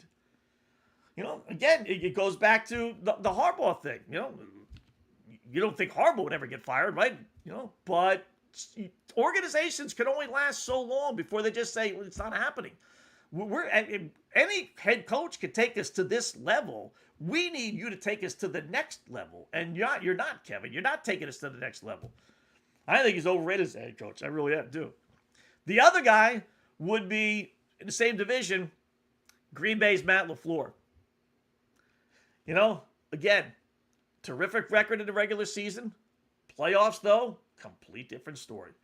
The dude's 3-6 in the postseason, 0-2 in NFC Championship games, How long did the Packer faithful sit around? You know, there was some talk last year about him getting fired, which I thought was like, no way. But there was some buzz last year, absolutely. You know, he bought hook, line, and sinker into Jordan Love, who I don't think is really that good. I think he's mediocre. I don't think he's bad.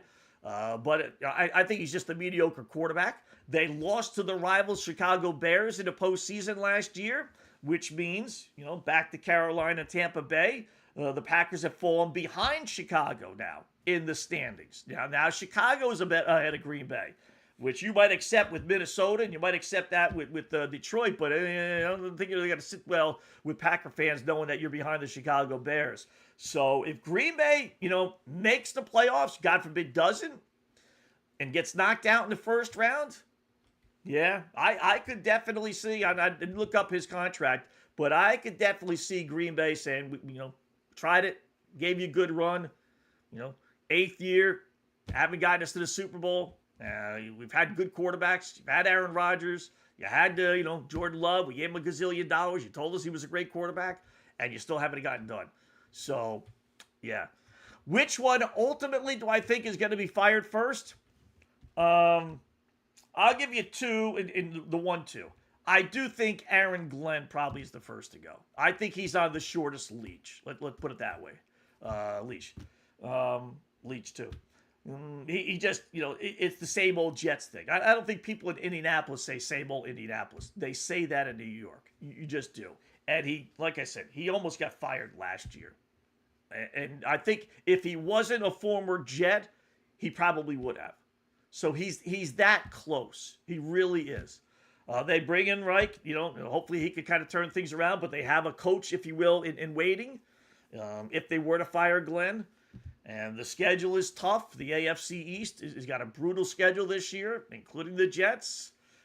You know, on paper, they're not a bad team, especially offensively. They really aren't. That they should be. And again, the problem is he's a defensive guy, and the defense was you know, mediocre at best last year. So I think he's the first one. If you have a site that gives you who gets fired first, he's probably going to be one of the top 2-3 choices. I imagine that. He would be one, and then Steichen, I think, from Indianapolis, too. I would say Cincinnati, Zach Taylor would be the one, but I think the Bungles, as cheap as they are, they probably would let him play out the string. I think Tampa Bay would do the same thing with Bowles. I don't think they would fire him after week 6, 7, or 8 because we would have salvaged the season. I think, although don't forget Bowles last year called out his players. Remember at the end of the year? Like 2-3 games left, and he said, you know, these guys just have to play better, blah, blah, blah, you know. So, he might be, you know, a little bit more on the hot seat than what I even gave him credit for. So, but I think he would get, you know, 12. I think he would get basically the entire season. I don't think Glenn would. The fans would just be calling for his head, and the team would have to do something, even though the season may be lost, but they have to do something to appease the fans. So, Glenn 1, Steichen from Indianapolis number 2. So, we got a Hall of Fame game tomorrow. How about that? Preseason football is here. As we got Arizona, which is going to go with Carson Beck, the rookie quarterback out of Miami/Georgia, taking on Carolina. No Jacoby Brissett or Gardner Minshew. So, the question is, who's the 4th string quarterback with Arizona? And I will tell you that Slovis, the kid, he's been in the league a little bit, right? Yeah. Second season. Okay. The BYU quarterback. So, Slovis and Beck will be your quarterbacks for Arizona. I doubt you see Bryce Young. If you do, I'm sure it'll only be, you know, for a series or 2. And their backup quarterbacks are depth chart for Carolina. Who would be the guys from Carolina? Kenny Pickett and Haynes King. That's not too bad. If you wanted to base it on, you know, quarterbacks, I think Carolina's the play. Pickett is Kenny Pickett, and Haynes King. He's the quarterback from Georgia Tech. He's pretty good. He's a scrambler. Always, he's one of the keys, and we'll go over this tomorrow. Some keys to betting preseason football because I do bet it, and in some ways, it's easier than regular season. But one of the things you do look for are scrambling quarterbacks. Why?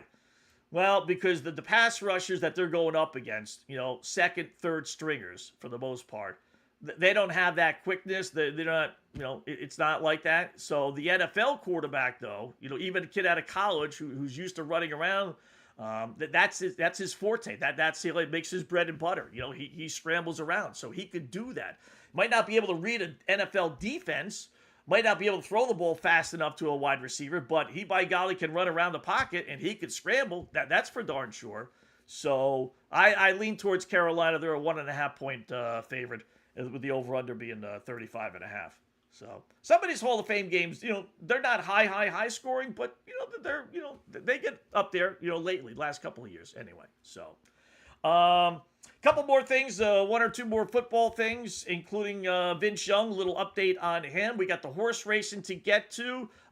Greatest heavyweight fight that I remember seeing as a kid. A little highlight from that. And, of course, our proverbial Sophie Cunningham pictures. And leave you with this, which we're going to go politically correct today. And kind of unpolitically correct as well. So still a lot to get to right here on a Wednesday afternoon. Quick little break on the Scott Wetzel Show.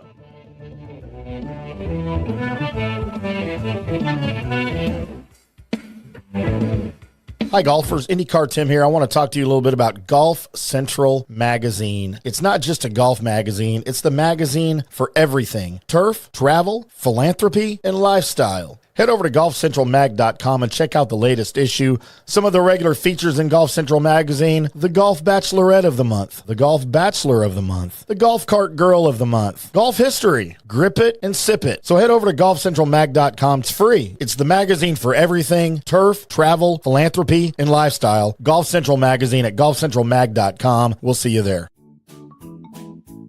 Sports fans, it's time to gear up. Head to fanstreamsports.com and check out our brand new merchandise store. We're talking bold t-shirts, 3/4 zips, hoodies, hats, mugs, and more. Everything you need to rep your favorite shows and your favorite crew. Whether you're rolling with the J.P. Peterson Show in Tampa Bay, From the Rough in Dallas, the Tim May Show featuring Clay Hall, or the Jeff Thidoff Show in Ohio, or any of our FanStream Sports original programming, we've got the perfect look for game day and every day. So don't wait. fanstreamsports.com. Click merch and grab your gear now. Wear the stream, live the stream. fanstreamsports.com. Hey folks, let me tell you about Bay Area Modern Medical Center, a very different kind of approach to primary care. Personalized preventative medicine, not a one-pill-fits-all mentality. Christopher Lugo and his experienced medical staff are proactive in looking at issues before they become a problem, encouraging a healthy lifestyle with proper diet, supplements, and exercise to optimize your active lifestyle. Rather than the impersonal, rushed approach, you will be the only patient and will have our full attention. That's new. Getting old is inevitable, but feeling and looking old is avoidable. Bay Area Modern Medical Centers are experts in anti-aging regenerative medicine that optimizes your body's performance in many areas. So call for an appointment to get started on a journey back to full health and a happy life with a new, modern way of healthcare. Call 844-977-3477 or go to BAMMC.com. That's 844-977-3477 or BAMMC.com. Today's show is brought to you by Tomstown, a premier craft distillery based in Kansas City, Missouri. Discover their award-winning lineup, including double oaked bourbon, botanical gin, and double grain vodka. Named the best craft vodka by the readers of USA Today. Available for online delivery in 40 states. Visit toms-town.com or their Kansas City distillery to explore more. Elevate your game with Tomstown, where history meets innovation. Please enjoy responsibly. Orion Golf Management Solutions. Orion Management Solutions has tailored its service packages just like it tailors its approach to customers. Some owners need more supervision, while others need periodic assessment of their short-term and long-term strategies and programs. Orion can be called in to develop a business plan with the existing staff, or we can assist with the daily management of a facility or event. Either way, we make sure the client is satisfied and understands the direction the facility needs to go in order to achieve the owner's goals. Orion Management Solutions can help with owner assistance service solutions, daily course management, business plan development, monthly operations, or as-needed consulting services. Whatever your need, Orion Golf Management Solutions can help. Check out oriongolf.com.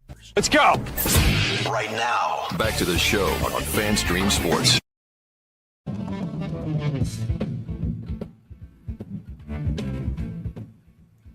All right, welcome back. It is the Scott Wetzel Show right here on FanStream Sports on a Wednesday afternoon, fanstreamsports.com. Make sure you're following us on the Scott Wetzel YouTube channel. Hit that subscribe and button, and we can kind of converse back and forth. We can't actually. Just hit the subscribe, no big deal, and fire away. As our good buddy Tim in Pittsburgh has done, as he talks about the Pittsburgh Pirates. Pirates GM search came down to two guys, the current GM and current GM of the Milwaukee Brewers. Pirates stink because they can't make good baseball decisions, and not necessarily because they won't spend. Yeah, I mean, and that the contract, although I'm not sure why what's-his-face didn't pan out. I will say that. But Osuna. That seemed to be a halfway decent deal, 1 year, $12 million. But yeah, stuff like that, you got to be able to hit the home run, and they just haven't. And their farm system isn't exactly great. Paul Skeens was gifted to them, right? Give me a couple of players that have come up over the years that have turned into real good players with it. It is amazing how it must be real difficult. I don't know. I think football, I think it's probably pretty easy. You got to find the nuts in the world, right? If you're not crazy, you're probably not going to be good in football, right? Basketball, yeah, kind of the same thing. You get them on the court. You could tell, I got a keen eye. I could tell right away when I do my 5th, 6th grade girls basketball refereeing which girls are the better ones. I could just, they jump off the page, right? So I think the same thing happens at the upper level. Baseball must be the toughest. Hockey too, the fastest skater is usually the best player, right? Baseball, though, with the different levels and different speeds of the ball, and the pitchers can throw this and throw that. So I'm assuming it's difficult to figure out who really is a major league player, but I can't help but think, man, if that's your game, if that's your job, and you're surrounded by these players who fail and don't fail, there's got to be a common denominator that you could take from the guys who succeed and look for that in other younger players and say, okay, this guy's got it. He's got the drive. He's got the attention span. He's got the desire. He's got this. He's got the quickness. Whatever the case may be, I don't... These guys draft 20 players every single year, and they fail, miserably. None. The list of guys who never made it from draft classes is the entire 95 draft, the entire 2010 draft, the entire 2011, 12, 13. None of those guys. None of them. I had 20, 25. Back then, it was 30, 35. I had 30 cracks at these guys, and I couldn't hit it one stinking time. Not one time. I don't know how that's possible. I don't know how you can be in the business and be that clueless onto what makes a person become a major league player. It's amazing to me. So, but that's the Pittsburgh Pirates, and that's a lot of these organizations. That's the New York Jets. They pick every bad team. It's not really because they don't spend money. Spending money is no guarantee. We've seen that with plenty of teams that spent money.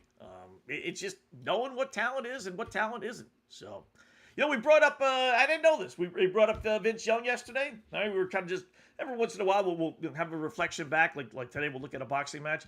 So, one of them was Vince Young, because he had a little snippet there. He was talking about his kids and how he loves his kids and everything. And I said, it's kind of weird. He was a great, great, great college quarterback, just a terrific college quarterback, won the national championship, but just didn't pan out, had his issues, mental issues and everything else. Netflix, I just saw it today, is set to release The Untold, the testimony of Vince Young, August 25th. Maybe that's why maybe that's probably why I saw him yesterday. Maybe he's, promoting that, getting his word out there a little bit. Don't know, but that would be interesting. Netflix is coming up with some halfway decent stuff. So, Untold, the testimony of Vince Young, that starts August 25th. Interesting. Horse racing. I'm not the biggest horse racing fan. I've been to the Derby 2-3 times. I've been to the Belmont, here in New York 2-3 times. I've not been to the Preakness yet. So, but I appreciate it. I do. So the big issue in horse racing over the last 4 to 10 years has been, the Triple Crown races kind of dying off a little bit because the horses that are running the Derby just won't run in the Preakness. So a lot of it stemmed from it comes 2 weeks later. I don't know if I really buy that, but we'll take it for what it is. So they run the Kentucky Derby, First Saturday in April, then they run the Preakness 2 weeks later, then they run the Belmont 3 weeks later. So you got all 20 horses or so that run in the Triple Crown, in the Kentucky Derby. Then the Preakness comes 2 weeks later, and the combination of the horses being pooped, unofficial phrase for being tired, or just lack of interest, and we're going to go to the, Belmont instead. So the Preakness announced yesterday, or actually maybe today, officially, that they're going to move their race 1 week back. So now it's going to be 3 weeks and a day. They're going to actually run on Sunday, whereas the Derby, Preakness, and Belmont always ran on a Saturday. I think the COVID year they ran on a Sunday, but otherwise it's always been Saturday, Saturday, Saturday. So now they're going to give themselves an extra week, and they're going to give themselves an extra day. Why the extra day? Because that lands on Memorial Day weekend, which is actually pretty smart. I'll give them some credit for some of this stuff, right? That's you got a 3-day weekend. Let's go down to Baltimore, Pimlico, and go look at the race and have some fun and spend a day or two there. We could go in on a Friday or a Saturday, spend Saturday night, watch the race Sunday, still enjoy Monday or go home Monday, whatever the case may be, right? That's pretty smart. It really is. If that lands that Sunday lands every Memorial Day weekend, kudos to them. But here's the problem. Well, first off, 2 races back to back, only 2. Get a load of these numbers. This is really bad. I didn't think it was this bad. 3 of the past 5 Derby winners have not run in the Preakness, hence giving up a chance for the Triple Crown, which is the big lure, right? And then, according to the article I read, 95 of the horses that ran in the Derby from 2022, only 13 have run in the Preakness, with just 1 winner in that group.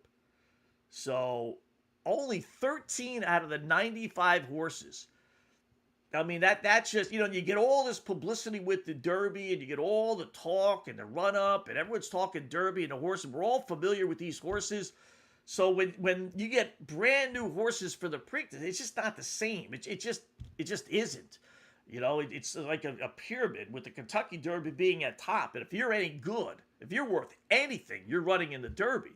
So the thinking is, all right, if you're not in the Derby but you're running in the Preakness, your horse sucks. I'm not going to go out of my way to watch that. So that's, so they want to change that. They want to get more of those horses to run in both. So what would be the problem? What about the Belmont? Now the Belmont is going to be 2 weeks after the Preakness, where it used to be 3 weeks after the Preakness. So one of 2 things are going to happen. The horses are going to run in the Kentucky Derby and the Preakness, but not the Belmont. Or the horses are still going to decide, am I going to run in the Preakness or the Belmont? We're not sure. We're going to pick one, but we can't run in both because there's just not enough time. So it's kind of like the mother eating their young. You're killing yourself horse racing. You really are. And this comes on the heels of yesterday. We were going to talk about this. We didn't have time yesterday. So they announced this championship series of horse racing, right? Which on the surface is pretty darn good, right? You want to bring a highlight, you want to have monster races and make it like a big thing. However, for whatever reason, they got races at Churchill Downs, Kentucky. They got races in Belmont Park here on Long Island. They got races at Saratoga, where the Belmont was held the last couple of years while they renovated Belmont Park. It does not include any races, hence the Preakness, down at Pimlico. So they got this monster championship series to promote horse racing, and yet they're excluding, the second or third, depending on what order you want to put the Belmont and Preakness in, the second or third biggest races on the tour. Why would you do that? So it's like the mother, parents eating the young. What do? You're killing yourself. You're competing against yourself. Preakness, get with the Belmont. Somehow or another be part of this little championship series. I don't know why they wouldn't have, except that they just want to break away. I don't know.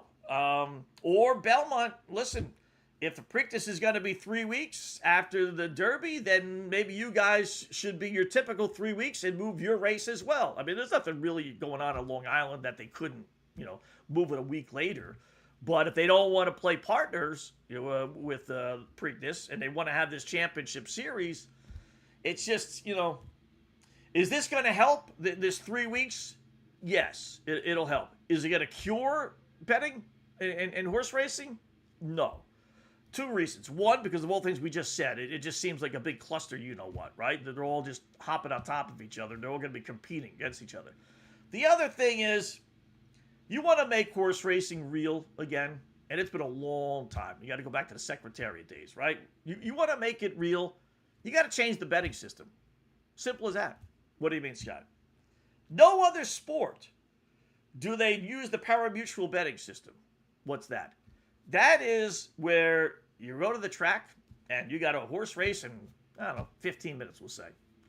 And you're looking over the 8, 9, 10 horses. And, you like 2 or 3. And one of the horses you like is 10-1. And you say, wow, you know what? That's not bad. 10-1. I'll take a crack on that. Let me go get my 10-1 ticket on Billy Bob. All right. 5 minutes later, now there's 5 minutes to post time. And Billy Bob is no longer 10-1. Everyone's betting them. They're all looking over your shoulder. And now he's down to 6-1. And then he's down to 3-1. And Billy Bob wins. And you win 10-1, because that's what you bet it at, right? No. You get it at the closing price, 3-1. You walk away a winner, but you walk away ticked off. You're like, I bet this stupid horse when it was 10-1. I wouldn't even bet the horse if it was 3-1. How come I'm not getting 10-1? If I bet a football game and I'm getting the Miami Dolphins plus 10 and the line drops to 7, I still have the Miami Dolphins plus 10. I don't have them plus 7. If I'm betting, Paul Skeens tonight at plus 120, and when I put my bet in, it's plus 120, and he drops down to pick 'em, I still have my plus 120 bet. All the sport, football, basketball, baseball, they're all, whatever the bet is, whatever the number is, when you make your bet, that's the number you have. That's not the case in horse racing. Who the hell wants to do that? I don't even know what the odds are going to be. So, we all take flyers on things, right? And we take flyers on things based on the odds that we're getting. Yeah, I'll take it. He's 10-1. Why not? He's got as good a chance as anybody. And then, because some mope decides to put $1,000 on your horse and he drops to 7-1 or 6-1 or something like that, you're stuck. You got to change that. You just have to change it. You want to say, well, you can't. Yes, you can. You get better people making your initial odds and you stick to them. And that's what it is. And if you have to move it, okay, but you move it just like you would move any other line. All right, that 10-1 horse is now 8-1. You want him still? He's 8-1. Whatever the horse is at the time, that's the number you get. And that would open up people to horse racing. The way it's set up now, nope, not going to do it. Like I said, if I don't know, what line would you ever bet, right? Outside of close to pick 'em. But if you're going, especially with an underdog, even a favorite, right? You're betting a favorite in football that's laying 6.5. And you think, okay, I'm laying less than a touchdown. I like that. And then the line moves to 7.5. And now all of a sudden you're laying over 7.5 and the team wins by 7. It's like, what the fudge? I didn't want that. I wouldn't have bet it over 7. I don't want to lay more than a touchdown. It's stupid. Same thing with basketball. All right, I'll lay less than a field goal. I'll lay 2 points, maybe 2.5. Right? And then the line moves to 3.5, and now you're laying more than a possession. Nobody would do that. You wouldn't bet it. So, boxing's got or horse racing got to change it. They just I don't know if they ever will, but if they really, really, really, really wanted to get back on the map, that would be the first thing. And that would, I'm telling you, that would people would be like, wow, pretty cool. Let's do it. So, I'll tell you, I saw highlights. I was looking. Michael Red says, hey, Scotty. Appreciate that, Mike. One of our LLs. There you go. I'll give you a little plug there. One of our LWs here. So I'm scanning yesterday, the Twitter world, and I saw some highlights of probably the greatest heavyweight fight, believe it or not, I've ever seen. Look at this. Here's some of the highlights. Lyle has never been afraid of anybody. Ron You Lyle. know the meaning of the word fear. You know the Lyle story. 7.5 years in Colorado State prison. A good right by Lyle. A good right by Lyle, and he's got Foreman in trouble. He's got him in trouble. This is the first round, Mike. George staggering off the ropes, and Lyle all over him. Over here to Gil Clancy, sitting right next to me for instructions. You see George in trouble. Howard, as you can see, Lyle is giving Foreman no respect, and he's pressing the action now. That could be a mistake, Kenny. See that right come around and land on Beat Foreman. the hell Foreman out in of the each red other. trunks. Just Lyle in the absolutely. white. Yelling to Foreman, keep those hands up. Now Lyle is hurt. Now Lyle is hurt. You got Howard Quickly, there. Foreman landed a left and a right and another left, and Lyle's in trouble. He's against the ropes trying to cover. He's a little shaky. The leg's just a little rubbery. This went on, Foreman is a tremendous puncher. believe it or not, No question for about 5 that. Ken rounds. Norton can attest to that. Boxers, kids playing in the playground. A good right by Lyle. What do you have? Producer, just retime the pounding, second like round. beating the And crap out of each other. All over. Lyle has Foreman in trouble. Foreman is down. Raid in Toronto against You the think price Ron of Lyle's five. going to win now? Foreman's in trouble. Back. Oh, Foreman is in trouble.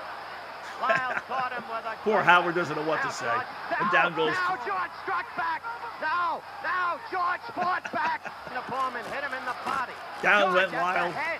Lyle is now wide open. He is. Oh, Lyle just trying to swing back. This isn't artistic. who cares about Only that, Howard? 10 seconds left in the round. Now Foreman was staggered. Foreman was staggered by a Lyle left. Foreman goes down. Foreman goes down. Lyle fights I mean, back. look at Foreman there, right? Kenny Would you made the ever point that think George's that guy hands would are ever get down, back and up so they on his are. feet? Good right uppercut by Lyle. Not only did he get up Foreman on his again feet, in trouble. To Lyle. he kept on saying Foreman was in trouble. But, Now it's And- Lyle. basically, What an incredible fight. Utterly without boxing skills. Just punching away. Each fighter It's in almost turn over. leaving himself open. Both men are really working here. Foreman's using his power, and Lyle's waiting just a little too long. They're both fighting. ref didn't want to step in. Back in those days, they would let each other beat the hell out of each Down other. to the canvas. Just beat Foreman the hell out of each punching other. him again. They and would have again. stopped this fight time it in may round be 1 over. today. Lyle's not going to make it, Howard. He's not going to make it. A knockout in the 5th round. There you go. What a great fight. Well, that was those were just the highlights, but I'm telling you, that was basically for 4.5 rounds. That's exactly how it was. Guys just that's back in the heyday, though. You know, that was Foreman and Frazier and Ali, Ron Lyle, Ernie Shavers, Jimmy Patterson. That's when they really just beat the hell out of it. I mean, just absolutely beat the hell out of each other. You have like 15 minutes. Google Ron Lyle versus George Foreman. Foreman wins 5th round TKO, as you saw there. Just, if you like brutal, just beating the crap out of each other, that is actually it. It really was. Let's throw in WNBA. Be careful what you ask for, WNBA, right? What was the big talk about yesterday? Was the transgender men, women, whatever you want to call them, being allowed in the WNBA. So they found this dude overseas, Julie Tatart, France's 2nd-tier women, not even 1st-tier, 2nd-tier basketball league, right? Get a load of this person. Tick, boom. We're bringing the noise. Go, baby. That is, we won't play too much because it's got some music there. I didn't realize that. That is 6'10" or whatever she is, averaging 21 points and 20 rebounds in this French league. And they asked her, do you want to play in the NBA? And she said, or he said, whatever you want to say, I wouldn't say no. So could you imagine that? That's what be careful what you ask for, WNBA.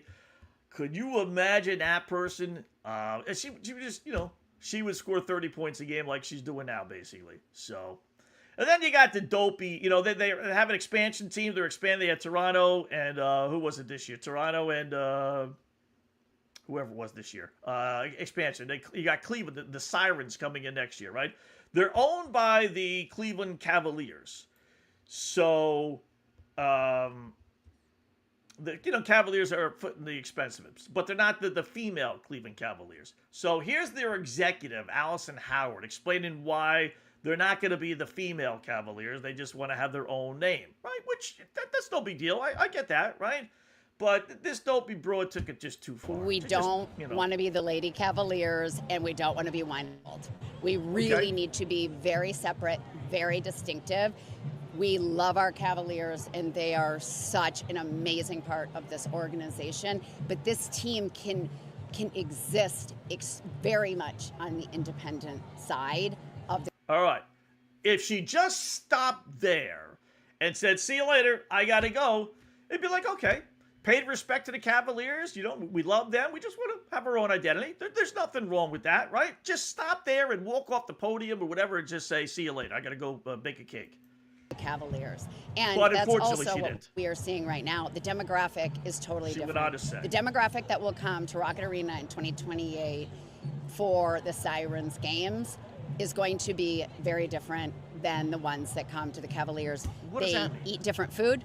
They Really? drink different drinks. They get here earlier. They purchase merchandise differently, and they come from all over the state Like and the Cavalier even fan outside doesn't? the state. Oh my goodness. Yeah. Well, just shut up, honey. Just say what you said at the beginning. We like the Cavaliers. They're our brothers. We just want to have our own name. No big deal, right? No one will like yell and scream about that. But instead, she goes on to rip the Cavalier fans, saying they don't spend well, they don't come from outside of Cleveland, they don't eat the right way, they don't spend the right way. It's like, is everybody stupid in this league? Everybody? Does every person have to just be dumb in the WNBA? I don't really. They just can't help themselves. They just can't help themselves. It is amazing. It really is just remarkable. So, you know what? We need a Sophie Cunningham, just our proverbial Sophie Cunningham, just to get us back into good graces. Oh, look at this one. How about this one? Everyone, so you think I'm going to give you Sophie Cunningham basically naked, right? But we opened the doors. This is the part of the talent of Sophie Cunningham. How about that? Who knew? No, it's not a good look. Gain some self-control. And deep down, I know this never works. She could but actually. You can lay with me so it doesn't hurt. Oh, won't you stay with me? All right, I prefer the pictures otherwise, but that's actually, you know what? She's a talent. She's not young either, as my producer pointed out yesterday. She's not like 22 or 20. I would say she's like 30 or so. But you know what? Yeah, you give her credit. She's more than just a good body and a good face and a good player. So not bad. All right, we'll leave you with this. We always like to have some fun with this, right? So I was looking for some, the typical things we tend to give you. And so I was thinking about, giving, the typical proverbial, basically naked person doing something stupid or whatever, right? And I got a good one for you tomorrow. I got a real good one for you tomorrow. But I said, no, you know what? We appease to everybody, and everyone has different tastes. So I got some emails, Scott. You gotta give a little love to the fat people out there, and maybe not to so much gorgeous person. You gotta, come up with something a little different. So I said, all right, let's be fair. And you asked for it, LWs, LLs. So I gotta give it to you. Oh my God, the branch is breaking!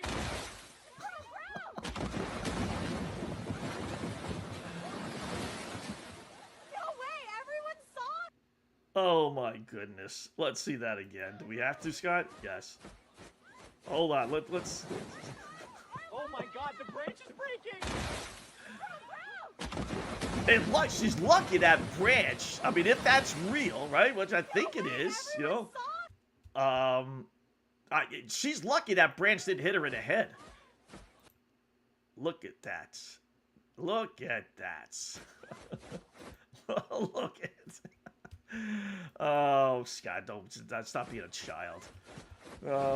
Look at how far the branch broke. The branch is breaking. Like, if that thing landed on her head, she's dead. I mean, she's as dead as dead. So, you asked for it. You wanted me to be fair. I'll be fair. We're all-purpose show here. We don't just give ourselves to everybody. So with that, let me check the emails and tweets here real quickly. I know one of the guys wanted. I got to give out the address more during this show. I must say, because I had a couple people email me about that yesterday. Of course, they didn't email me today. They said they were going to. They didn't. So anything going on email wise? No. Let's check. Anything going on? Dow. Let's see how the Dow is doing. By the way, our stocks are going through the roof today. So we got NVIDIA and Nebius. Those are our two main stocks. Dow Jones today, with supposedly the tunnel opening up, the waterway. It's up 250 points. Not bad. 54,343. So, anything going on with the four-letter network or in the world of sports? Let me check CBS real quickly. They're saying Stephon Diggs will sign with the Washington Commanders. Okay. That's not too bad. I don't know how much he has left. He was actually pretty good last year. I was a little surprised. He had a monster balloon payment, and they weren't going to pay him. So, but I thought they would have kind of reworked that. But nothing else. Yeah, that's basically any. Let me go on to the world of Twitter there and see if we got any funny tweets there. Don't think so, but you never know. Stuff on Cooper Kupp with the Seagirls last night. No, that's I will say, the more I download some of these videos, the more that seem to pop up on my Twitter feed. I don't know why, but it is amazing on stuff like that. So no, that's I think that's about it. So good job by everyone. I got one quickie here from Answer 608. Golf betting is much more than taking outright winner matchups props. Yeah, you're right about that. But you got to know what you're doing, and I don't know what I'm doing with that stuff. I don't know the golfers that well to be able to do head-to-head matchups and different things.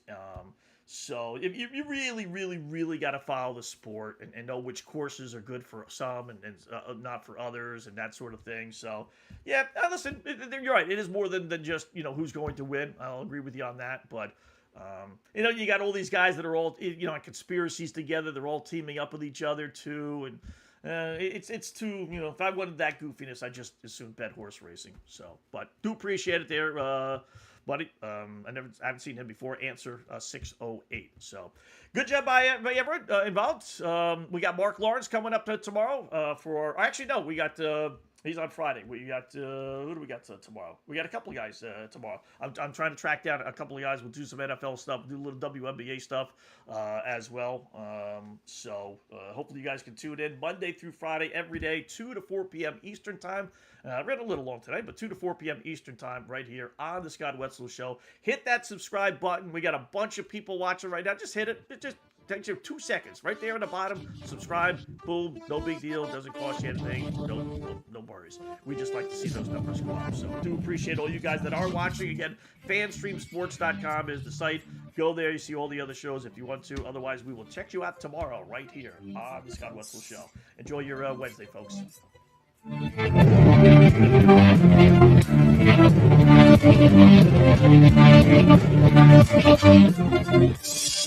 No.